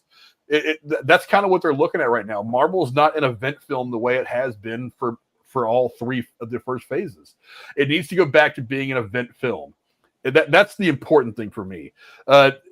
Look, Pedro Pascal and them are all going to be around. I think they've already said that they're going to be around for the Secret Wars. They are. Things like that. But one thing that is going to hurt this movie, in my opinion, God, it sounds so petty. It sounds so stupid. But fandom can be petty and stupid in amazing amounts. Not casting John Krasinski. Especially after giving us the taste of John Krasinski in Doctor Strange and the Multiverse of Madness. I was like... Look, I love Pedro Pascal. I mean, me and Jeremy have waxed philosophical about Last of Us, how great we think that show is. I'm very excited about season 2 coming out. I'm looking forward to breaking that shit down as well. He's been great in Mandalorian. Pedro Pascal's fantastic. A, he doesn't need to be in every fucking thing that you put in front of a camera. And B, I don't know if he fits Reed Richards quite right. I mean, every time we see him, it's this brooding kind of... I'm not saying he's not going to be awesome, but every time we see it, I don't know that he has the kind of charisma, I guess maybe that's the word I'm looking for, to play Reed Richards the way that Reed Richards should be played. John Krasinski, there's a reason why the fans were talking about John Krasinski as Reed Richards for basically the last decade. He exudes that kind of charisma. Without even trying, he exudes that kind of charisma. I still don't quite see Pedro Pascal being that nerdy, really super smart guy who's a bit awkward in his best form. I don't really see him being that kind of Reed Richards that is such a great character in the comics and that we've seen so far on screen. Who's the guy that played Reed Richards in the 2 Fox movies? Ian, I can never remember his damn last name. I can't remember. Mick something, I think. Ian something. I liked him. He was good. I liked him. He was just in the new Bad Boys movie. Was he? He was. He's my favorite Mr. Fantastic, the original guy from the Fox movies. I liked him. Yeah, I can't remember. I know it's some long, crazy British name that I can't get. that I can't. Let me see if I can look it up real quick. I'm doing the same right now. Not 2015 film, 2025 film. Okay. Ian Grufford. I thought it was Ian a Grufford. Yeah, I don't know. I always butcher his name when I say it. But he exudes that kind of nerdy charisma that would just kind of fit the character well. I don't know that Pedro Pascal can do that. I'm okay with them not necessarily casting Emily Blunt. It would have been really, really fun to see Krasinski and his wife Emily Blunt take care of these characters. I think that would have been fantastic. But I mean, I was less upset about not casting her. And I'm a big fan of Kirby. Jesus Christ, she played Princess. Not Princess Margaret. Yeah, Princess Margaret. Smoking hot too. I love, and she's attractive, yes, for sure. But I'm Hey, not how sure about her. Eddie Munson as Human Torch though? That I am interested in. That I do want to say. Look. I'm all here for that. When we talked about Quiet Place Day One, I was like, that was Joseph Quinn's coming out party. I'm really glad to see him and Gladiator 2 this weekend. And Gladiator, yeah. Eager to see Gladiator. I thought he was great. Actually, were you eager to see it last weekend, Frank? I was actually. I was actually very excited to see it last week. Frank's having a senior moment. We're gonna have to deal with him. Hey, you know what? Frank, when did you go see Mission Impossible again? I gotta keep track of a lot of movie release dates to try to organize the schedule. One of them getting forced here and there, I don't feel bad about it. But and also back in his day, the newspaper told you what movies were coming off, and they weren't always right either. But I mean, Joseph Quinn and I don't know how many of you have watched The Bear. It's on the Hulu or whatever about the guy. Never heard of it. Yes, Eben Moss Baccarat, who plays his cousin in that show, is the one that's going to be playing the Thing. I love that guy in that show. I think he's fantastic. The guy that's playing Ben Grimm in this movie. I think he's fantastic in that show. I'm actually really excited to see what he does. So it's the dude who's always up in the front and fucking everybody up in the kitchen. He's his cousin who becomes the. How far into the show are you? I've watched like most of the second season. He's his cousin who, in the second season, he's the one who goes to work at the other restaurant to learn how to be like the host/concierge. Anyway, he's gonna be great in it. I still have most of the. He gets stabbed at the end of the first season. Yeah, he accidentally gets stabbed by the black girl. This is the show. She turns around. Are we gonna have a kind of a callback to the Kevin? Shout out to you, Kevin Smith boys. Are we going to have a Mallrats moment and argue what the Thing's pecker looks like they do in Mallrats? Wow. Are we going to have that argument? When Jeremy's feeling a little better, we can have all kinds of Mallrats. That I can remember from that movie. Or like Dogma 2. Uncomfortable places. Gentlemen, I'm going to have to dip out. I got to go feed my dog some Prozac. It was wonderful to hear from you again, Cora. I'm not joking, Aaron. I give my dog Prozac. All right. Have some. We will talk to you later on, Lady Cora. All right. Bye, gentlemen. Goodbye. Yeah. But yeah, that's kind of my thoughts on Fantastic Four. Look, it's got all kinds of potential, but again, it's going to come down to whether Disney and Marvel can get their shit together and put out two good movies right before it. But go down in the comments and let us know what you guys think. Do you think that the Fantastic Four First Step can make $1 billion or more at the box office? I'm thinking it's going to top out at like 800. I think that's kind of where a lot of these movies are. They're going to do well, but the $1 billion movies aren't there right now. Marvel's got to build itself back up to it. I think DC's got to build itself back up to it. Mission Impossible, I just don't think has it. Jurassic World, of all the movies we talked about, I think that's Jurassic World Rebirth is the one movie I think has the best chance. But I don't know. Go down in the comments and let us know what you guys think about Fantastic Four First Steps making $1 billion. Now, I want to throw a couple of the movies at you, kind of like lightning round, just to see if you guys think that these movies can make $1 billion. I don't want to spend too much time on this because I want to wrap the show up here pretty quick. But here's 4 movies I want to throw out there just as a possibility. The first one is the live action How to Train Your Dragon. I personally, I don't think this is going to get there, but there's a lot of buzz around this movie. The first trailer just dropped. I don't know. Text real quick. Do you think you can make it? I don't think the fan base is big enough for $1 billion. No. I don't know. Aaron, what do you think? Beyond even fan base, I watched the trailer. It doesn't even look all that great, honestly. I don't think it will. Yeah, Jeremy, what do you think? Do you think How to Train Your Dragon live action is going to make $1 billion? No, I don't think so. You're going from an animated to a live action, so I don't know if you're trying to get the people that maybe watched it when they were a little younger and now they want to see a live action, but I don't think it warrants getting $1 billion. Yeah, me neither. I think the turning animated stuff from 10 to 15, 20 years ago into live action, I think that shtick is starting to wear off a little bit. Is it going to be profitable? Probably. Is it going to make $1 billion? No. I think high end probably $500-600 million, which isn't a bad way to go. I mean, the reality is live action is a bit of a misnomer for this movie because there's going to be so much CGI, so much other special effects. I mean, because dragons don't really exist, obviously. So, I mean, it's going to be live action, and the fact that there's going to be a lot of people in mocap, and that's going to be about it. But I don't know the next one. I mean, video game movie, terrible video game movie. I don't know. Jeremy, I'll go to you first. Oh, Jesus fucking Christ! Seriously, going to make $1 billion? Oh, but it doesn't even make $1,000. I don't know what the fuck that's supposed to be. I thought it was a joke. And this is a video game guy who likes Minecraft. Yeah, but like, it's not.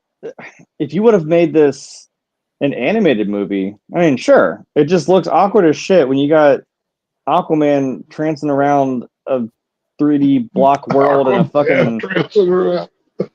Well, when he's got like this pink frilly fucking jacket on and he's like towering over like the other people who are like kids, and I'm like, so what are we doing? And Jack Black, because of course he has to be in it, is just Steve, Minecraft Steve, when everything else in the world looks like it came from Minecraft. Like, I don't know what we're trying to do with this movie, but I don't fucking like it.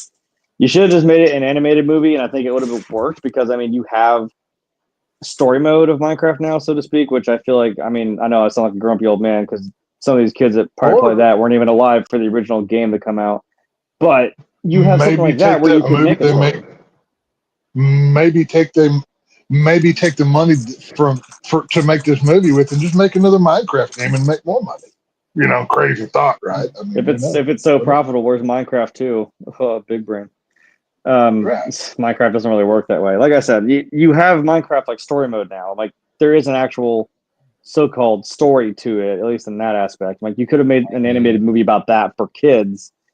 It's like it's not like there isn't a goal and an end to like Minecraft, but the point of Minecraft was just your own creativity. You make your own stories happen. So I don't know why it's trying to do this live action CGI mix. It looks god awful. I'm sorry. I love Aquaman too, but I'm just no. Yeah, I don't know, Aaron. What do you think? Do you think this movie's possibly going to make $1 billion? Fuck no. Yeah, I agree. That was my answer. Chance. Thank you. There is no fucking chance, and I'll leave. Jeremy said it all. I'll leave it at that. There's no fucking chance. I don't know. Tex, what do you think? Do you think this thing can make $1 billion? No, and if you review it, you can bring on Casey that night because I'll have the flu. You know that ahead of time. Yeah. I'll be here and I'll air out my grievances, but I mean, I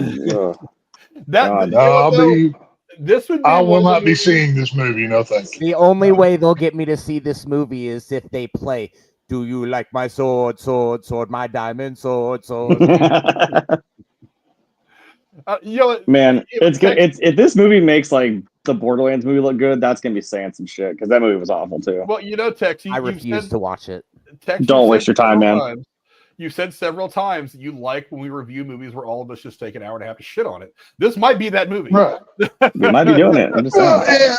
And I do enjoy shitting upon things. It's therapeutic, but at a certain point, it's like, God, what are we even doing here? It's like, let's go not waste time. But yeah, I'll say this: if we review it, fine, I'll do it. Just for all the all my adoring public, whatever.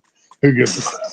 But I have no cares for this film. I don't need, as Jeremy referred to him, Aquaman trancing around in paint clothes. I'm good. I don't need to see that.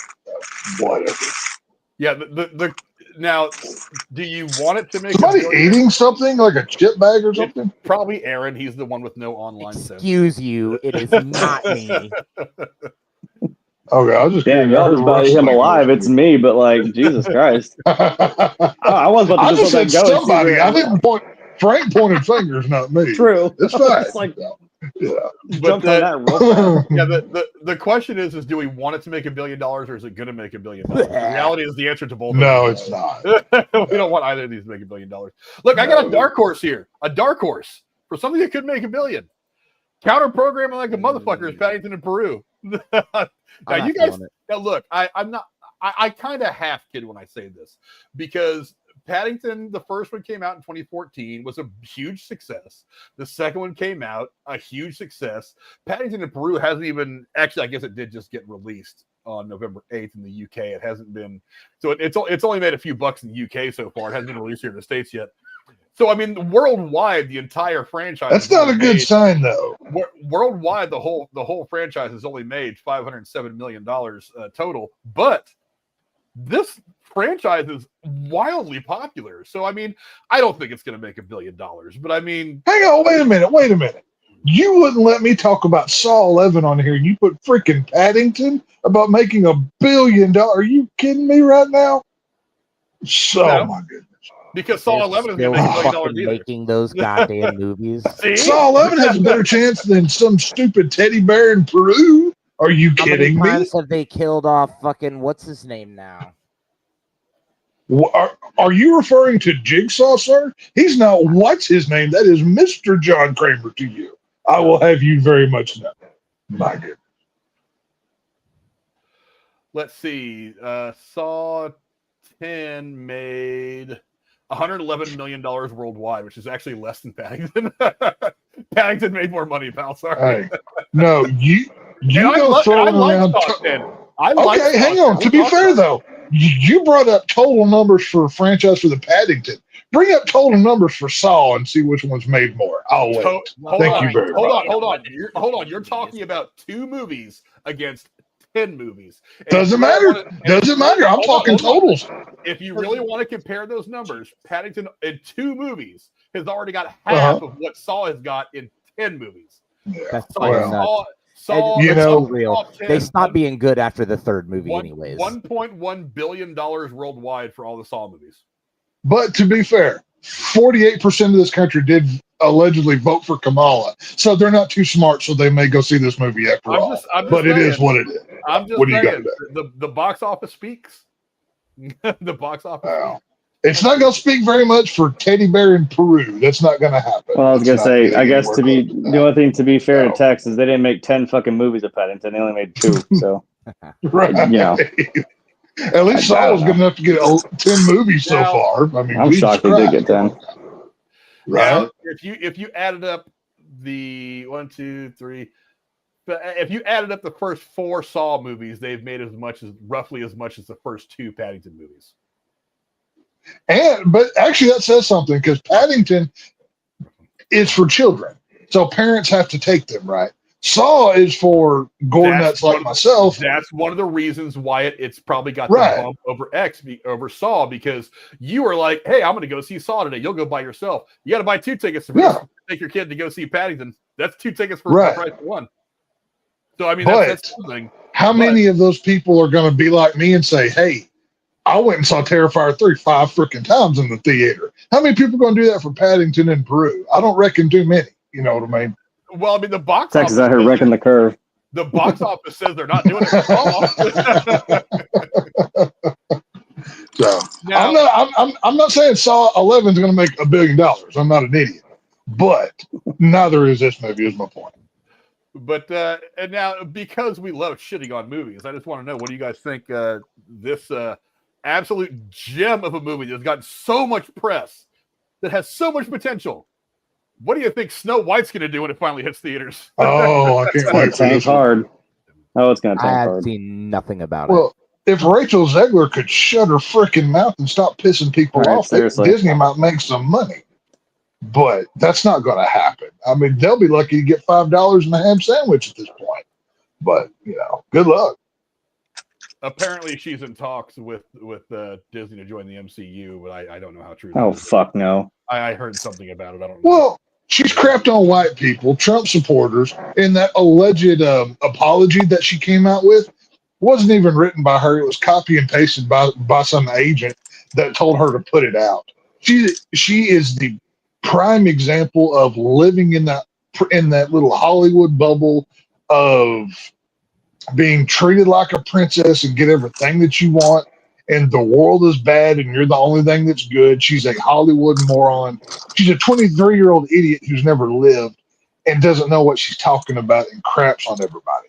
And then once her movie does fail, then she'll blame the people that she was talking bad about for not going to see her movie, because that's what this kind of person does. But good luck. Just keep playing the same game here. So right, wasn't that basically what happened with Captain Marvel? Keep calling us names, keep telling us we're stupid and we're hateful, but give me your money for my crappy movie. Yeah, no, thank you. You're not getting my money. Now, what's funny is Tex, do you remember in Saw X, I think it's the girl that got her leg sawed off? Uh-huh. I'm pretty sure it's her. That girl, her name that's not Rachel Zegler. She wasn't in Saw X. I know. Let me finish. Her name is actually Renata Vaca. Do you want to know that it came down to her and Ziegler of who was going to be cast as Snow White in this movie? Well, what a brother. The girl from Saw X was a much better actress, and I've never seen anything that Rachel Zegler has done. So. Yeah, the reality is the criticism of this movie is going to draw some eyes. So some people are going to go at this out of curiosity. I'm not going to go see it out of curiosity. I might take my daughter to see it because I'm sure she'll probably love to sit through anything Disney or Snow White. And it will help kind of satiate my curiosity as to what this movie ends up being. But I mean, all the controversy surrounding this, Ziegler's comments, I don't necessarily mind that she's a Hispanic actress getting cast as the role. I don't really give a shit about that. That does bother me. This is a Germanic tale that you've got a Mexican girl playing it. You know what I'm saying? That to me but even German girls aren't always skin as white as snow. Nobody really has white skin anyway. Not the way it was drawn. Yeah, but that's kind of a plot point, though. If you want to make Aquaman Hawaiian, fine. I can deal with that. So but I don't know. Skin as white as snow only happens in your albino. Her being the most beautiful person. True. But then you get into like the shit that she said about the original film from '37. What did she say? Blah blah blah. Yeah, the film that started Disney. Like it created everything. It was the stepping stone. Good job. Yeah, you're a moron.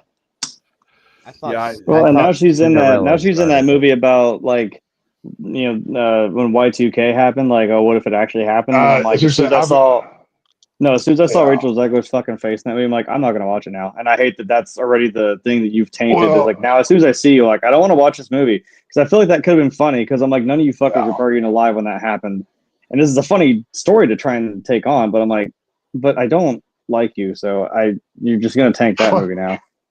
I'm sorry. Enough, she did. The other day, I was planning ahead for my AMC A-listers, tickets. For what I want to see throughout the, weeks or whatever, right? And I use one of them on Y2K because it's kind of like, a horror movie, whatever. It sounded kind of fun. And then I watched the trailer. I'm like, Jesus Christ, freaking Snow White's in here. I may or may not still go. That's what I mean. But I've already used the ticket, so it is what it is. I'm not. This movie has got a $270 million budget, $269.4 million budget. Jesus. So if you follow the basic rule that you kind of have to double your budget to make profitability, which honestly I don't think that's going to be good enough for this movie because they've spent so much in reshoots after the whole diverse elf thing had going on and all the times it got pushed back. It's going to cost it a bunch of money. Yeah. And reshoots and all that, you're going to need to make $700 million to break even. I'm not sure this movie is going to get it. This movie is going to be a big loss for Disney, but whatever. That's kind of what you get for allowing your company to go so fucking stupid with some of this shit. I'm sure all the woke people with blue hair on Twitter are going to love this movie. But they won't pay to go see it. They'll just say how much they love it. Here's the problem: is those people are going to pay to go see the movie once, and they're going to wait for it to come out on Disney. Where you make your money is that you got to get these people to come back. So it's like hardcore horror fans like Tex are going to go see a movie like Saw 3 or 4 times in the theater. Hardcore like MCU fans are going to go see whatever Marvel movie like Avengers. They're going to go see it. Star Wars, same thing. You count on multiple viewings from one person to get the box office up. This is not something that's going to get multiple viewings. It's probably going to have a big weekend, and you're looking at a probably 65 to 75% drop off in the second weekend, and that's a disaster. And that's if you manage to make good sales in the first week, which I don't know if it will. Disney doesn't care. I think you guys drastically underestimate the vast reach that Disney has on the entertainment industry. Almost any subsidiary company you can think of is owned by Disney. Almost all you would not believe. So even when these movies do poorly, it's like they're just casting the widest fucking possible net they can to rake in money. It doesn't matter if it's going to do good, it's going to be profitable. And it doesn't matter what studio's putting it out either, because whether or not it even really breaks even, they're still making more and more and more and more. To them, it's about quantity, not quality.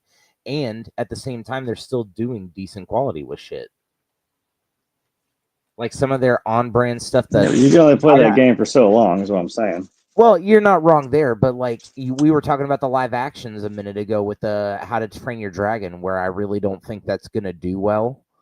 They're doing a live action Lilo and Stitch, and I think that has the opportunity to break the fucking billion because so many people that one could be good. Love Lilo and Stitch. But then they're also making a fucking prequel of right now. They're making a prequel of Mufasa that no one fucking asked for either. So they need to stop. That live action movie that's full of CG lions. My childhood. That's something. Yeah, I think Stitch will work. But I'm just saying I don't think Mufasa was something anyone wanted. I'm trying to pull this. I found this picture that I saw a long time ago.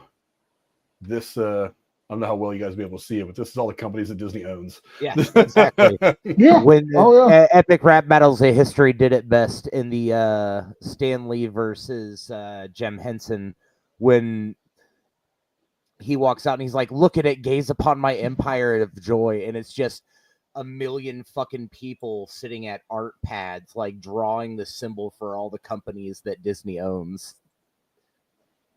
Insane, dude. Yeah, it's like we know it's just a big fucking machine. I know that. Yeah, they can afford to take the loss. They don't give a shit. Yeah, but like I said, you can only take so many losses before you start. Them being able to afford to take the loss is fine. They don't want to take the loss on a lot of stuff, though. Like that's what I'm saying. Like one loss is okay. Like one movie tanking is not a big deal. But you're talking about, especially lately, they've had Marvel, which has not been doing financially very well lately. They've had, let's see, Star Wars, which has not been doing very well lately. Oh, they killed Disney. Star Wars is dead. Financially, I'm talking about financially. Financially, they haven't made a whole lot of money off Star Wars lately. You can't. It gets to the point where it's like you're okay if Snow White loses $300 million, but you don't really want to because you get a little tired of tax write-offs. So whatever. But anyway, go down in the comments below. Let us know what you guys think. Do you think that any of these movies that we've talked about today are going to make $1 billion at the box office? I honestly think of all the movies we've talked about tonight, I really think that Jurassic World is probably the one that stands a chance. Everything else, I mean, there's perfect situations if things fall just right.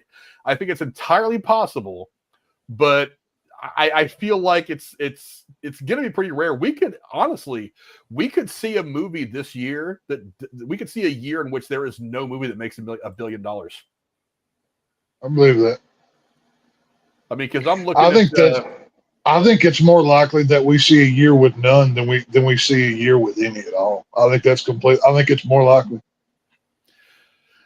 Now, this is also, I mean, as far as yearly box office is concerned, I mean, you can put Nosferatu in there. It comes out the 25th. That's a 2024 movie. I'm not. I think it's technically a 2024 movie. If you want to talk about calendar grosses, which is the thing, it's going to get most of its calendar gross probably. It's going to probably get most of it in 2025 or whatever. Let's see. So Nosferatu's coming out. It could do something. Then January 1st. I mean, I'm just looking at some of these movies, and I mean, January we got that Wolfman movie coming out, but I don't think that's going to do $1 billion. Just looking at some stuff. Flight Risk looks like a lot of fun, but it's not going to make $1 billion. A couple $100 million, best case scenario. No, the best werewolf movie is coming out in December. It's Werewolves with Frank Grillo starring. That Wolfman movie looks like garbage. I'm not looking forward to that. You know what? Love Hurts looks like a lot of fun. That movie with Ke-Huy Quan, where he's like basically an Asian version of fucking John. Oh my god! Hang on now. I saw that. That movie looked like a lot of fun. Yeah. Yeah. We can't. I can't let this show end without talking about. And Frank, I can't believe you didn't bring this tentpole of a movie that's going to happen.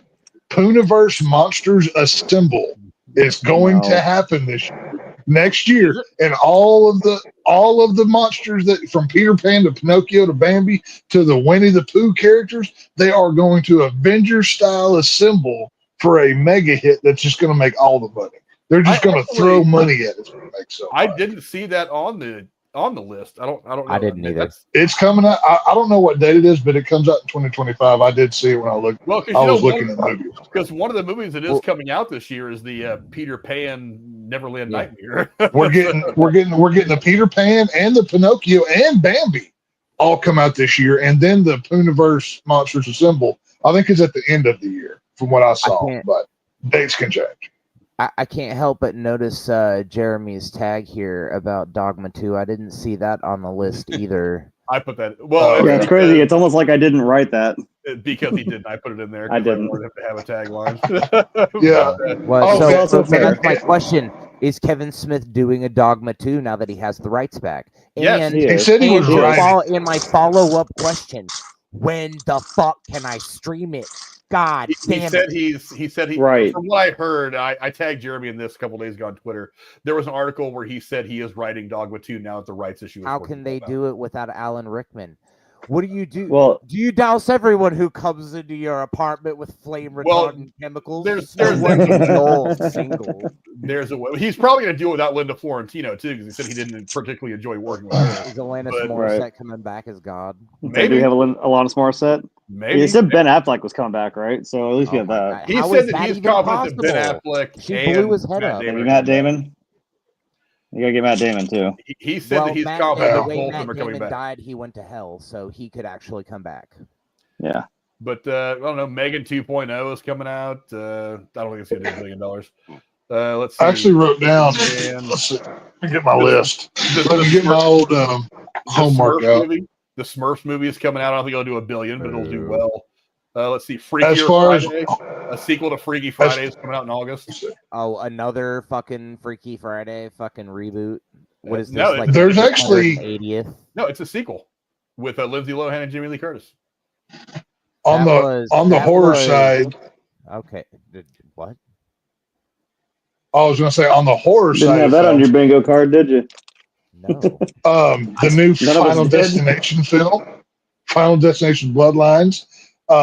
28 years later, it's bringing back the original people. Cillian Murphy is returning for that. Yeah. There's going to be a Frankenstein movie starring Mia Goth and Oscar Isaacs, which looks kind of promising. And Maggie Gyllenhaal is doing a Bride of Frankenstein movie called The Bride that I think is it Christian Bale or some other big star was in it. Dude. So hold on. So you guys have named off a whole shit ton of like Mary Shelley-esque horror films. Are we getting the horror universe finally like we were supposed to when they rebooted The Mummy with Tom Cruise? No, because all of these are from different studios. It's not owned by Universal. It's done by different people. But for my hardcore gore fans like myself, if you're a Terrifier fan, they are doing Screamboat based off of Screamboat Willie with David Howard Thornton playing Screamboat Willie, killing people on a boat. I can't wait to see that movie. That's like my number 2 most anticipated movie of the year, actually. I can't wait. I love Terrifier. Also, it's Terrifier on a boat with Mickey Mouse. So yeah, it's going to be fun. The new Tron movie is coming out in October. I forgot about that. Oh, dear God. Is it? It's not going to do $1 billion. No, it's not. But is he coming back? Like, how could he?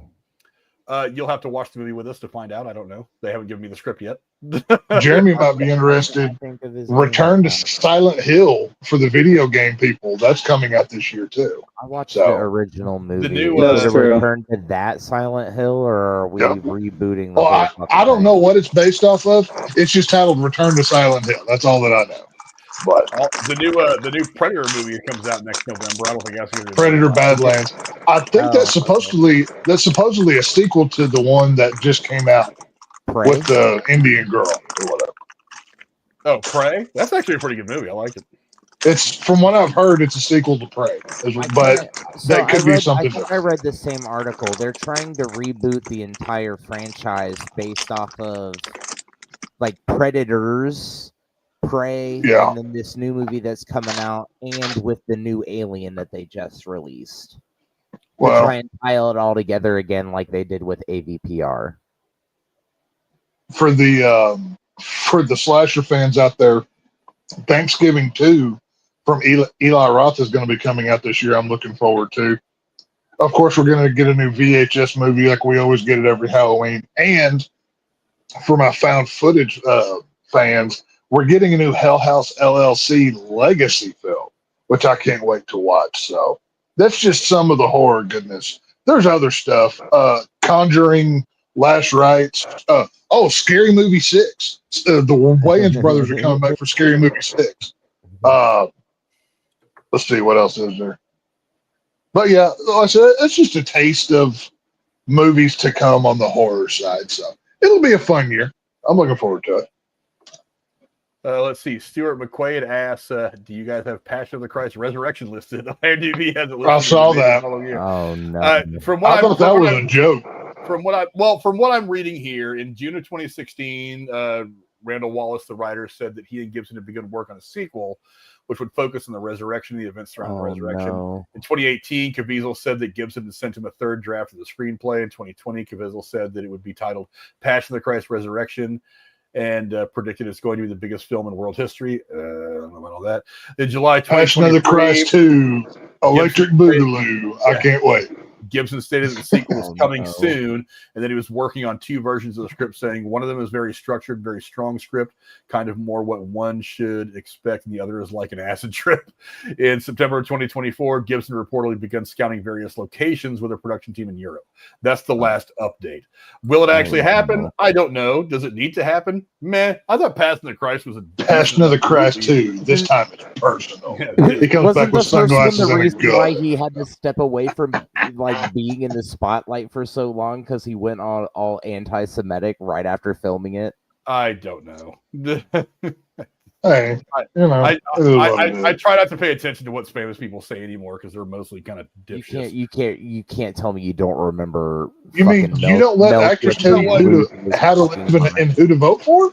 I thought we were supposed to do that. It was Charlie Sheen. No. It was Charlie Sheen level. It really was.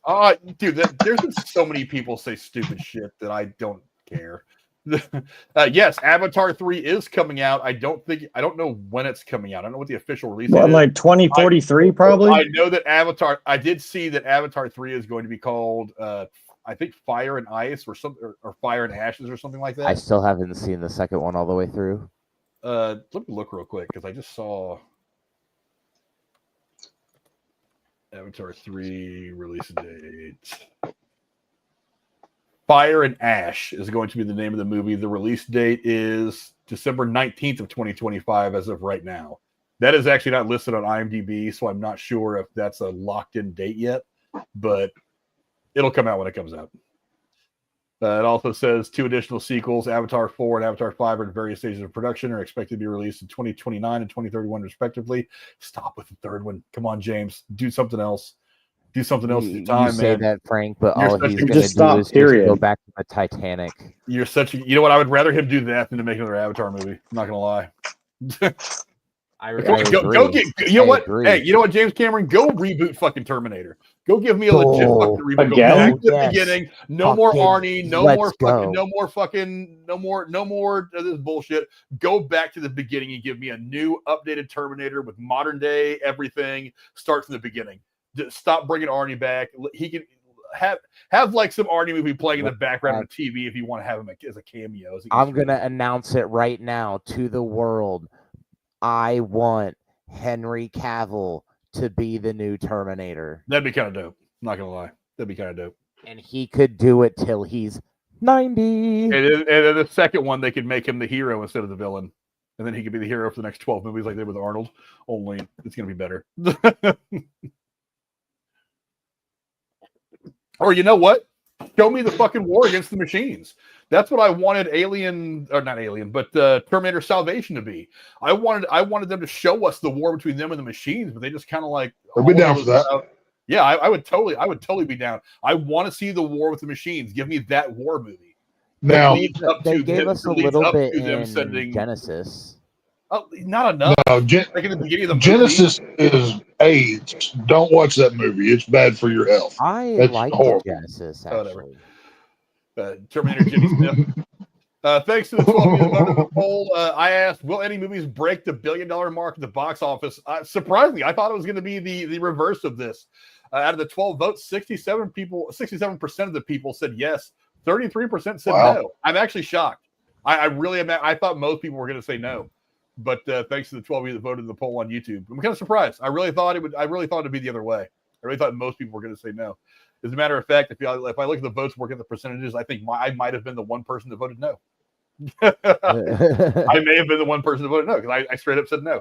But thanks to my co-host for being so awesome as usual. Thanks to Lady Cora for being here. You can find her here, there, anywhere. Find her on Twitter, some stuff. Thanks to Brooding Gamer for coming and hanging out. Link to his description is in. Link to his channel is in the description below. Thanks to Aaron for showing up today and gracing us with his presence. What do you got going on, my friend? Not too much right now. I'm still in heavy work mode trying to transition into a new position. But beyond that, I've got 2 different things that I'm about to start doing, one with family and then one with you guys here on YouTube. So it's going to be great.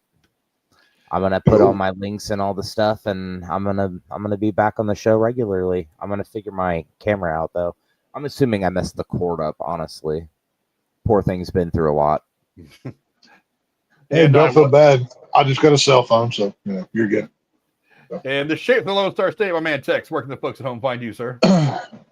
Well, I was actually honored to get an invite tomorrow night to review The Ritual on Netflix with American Werewolf tomorrow night.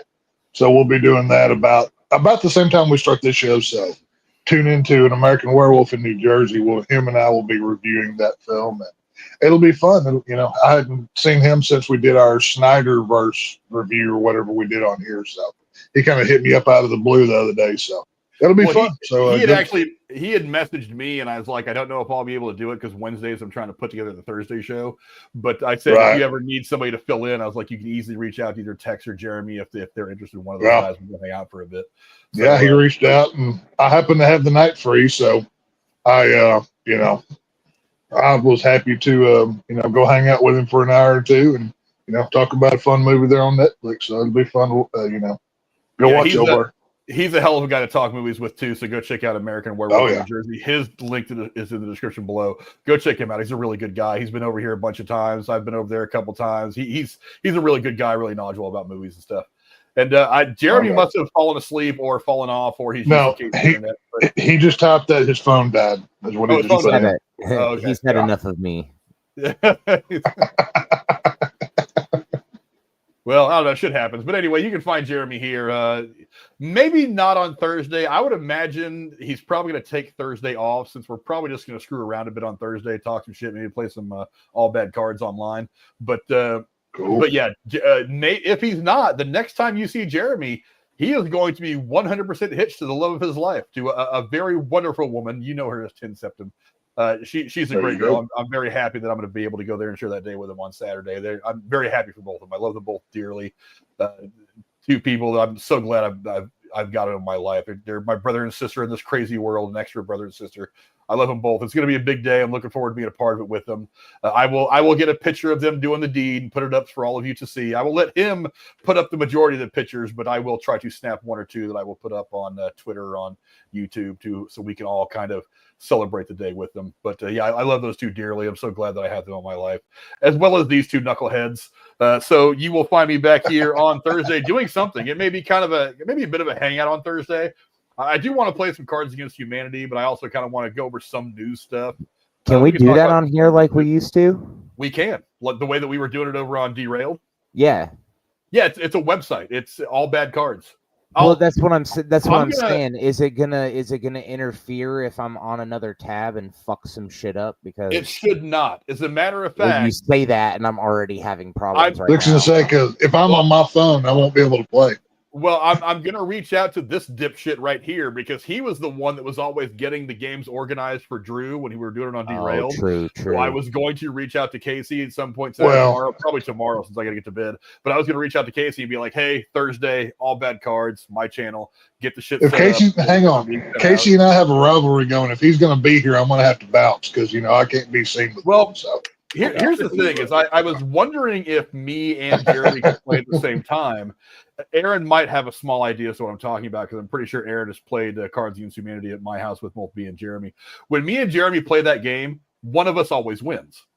It's like other people will win a couple of hands, but if we play 50 hands, me or Jeremy are going to win 40 of them because I don't really know how, but we have this kind of like telepathy. I know Casey is your hetero life mate for a fucking. I'm so mad. You have no idea, Frank. You're like my best friend, and he is your hetero life mate. It hurts. It fucking hurts, brother. No. Aaron is the third wheel in that relationship. Always. There is a weird connection that me and him have playing that game. That now I can make it easy and just every answer would be Batman, and that's one way of doing it, but it'd be too obvious. But it's sometimes I'll try to play a different answer, and he will more often than not. No, not a lot more, but more often than not, he will pick my cards because for some reason we are in mind meld sometimes, Jeremy and I. So that'll work out great. But yeah, he says any idiot can figure out how to work it. Well, I guess that's why Drew had you in the game together, Casey. I guess me and Aaron are going to have to mind meld here over the coming days to take y'all on. Is that what we're going to have to do? The reality is listen, as it's already been stated, I'm a huge fucking movie nerd, so you could probably get good fucking movie puns and shit. But Frank and Jeremy just had this thing. I don't know, and especially so Jeremy hasn't experienced writing cards yet, and if we play with writing cards, it could get dope as fuck. And I don't know if that's gonna trip up your guys' mental swing or not. Well. There is an option to put blank cards in there, and I'll probably have them in there. Instead of everybody getting one. No, everybody will get one, but you'll have other cards in there that are answers, kind of like standard. But whatever. Casey Casey coming in with the comment, the smartest comment of the night. Can we race this with our answers? Oh dear God! No, go up to the first one. Go up to the first one. Not that one. The one right before that. Can we race this with our answers? How does one do that, Casey? Can you explain that to me, good sir? Casey, you can say whatever you want as long as you don't get me in trouble with YouTube. That's why he's. I would prefer not, but I mean, if you can make it subtle in your own unique way, Mr. KKK, you can do whatever you want. It's a plus sign. It's not a cross. It's a plus sign, Frank. He's a math club. That's what he's got. We'll see what happens if I end up letting KK Casey onto my stream on Thursday. That's a great name. I love it. That's all for tonight. We will see you guys on Thursday for whatever the hell it is we do. Thanks to my co-host. Thanks to all of you for being here and hanging out with us. Guys, on Thursday, as we just kind of have a random hangout before we get back to doing some reviews and stuff next week. Gladiator 2 next week. It is, I'm sure, coming out this weekend. I've read the magazines that says they're coming out this weekend, and everything I read in the magazines is true, But we will see you guys next time. Till then, adios. Hey, I read on the internet Gladiator 2 is going to be good, but, we'll see. I don't believe it. Hey, it said it on the internet. It has to be true. So. Everything on the internet is true. Everything. This is true. Very true.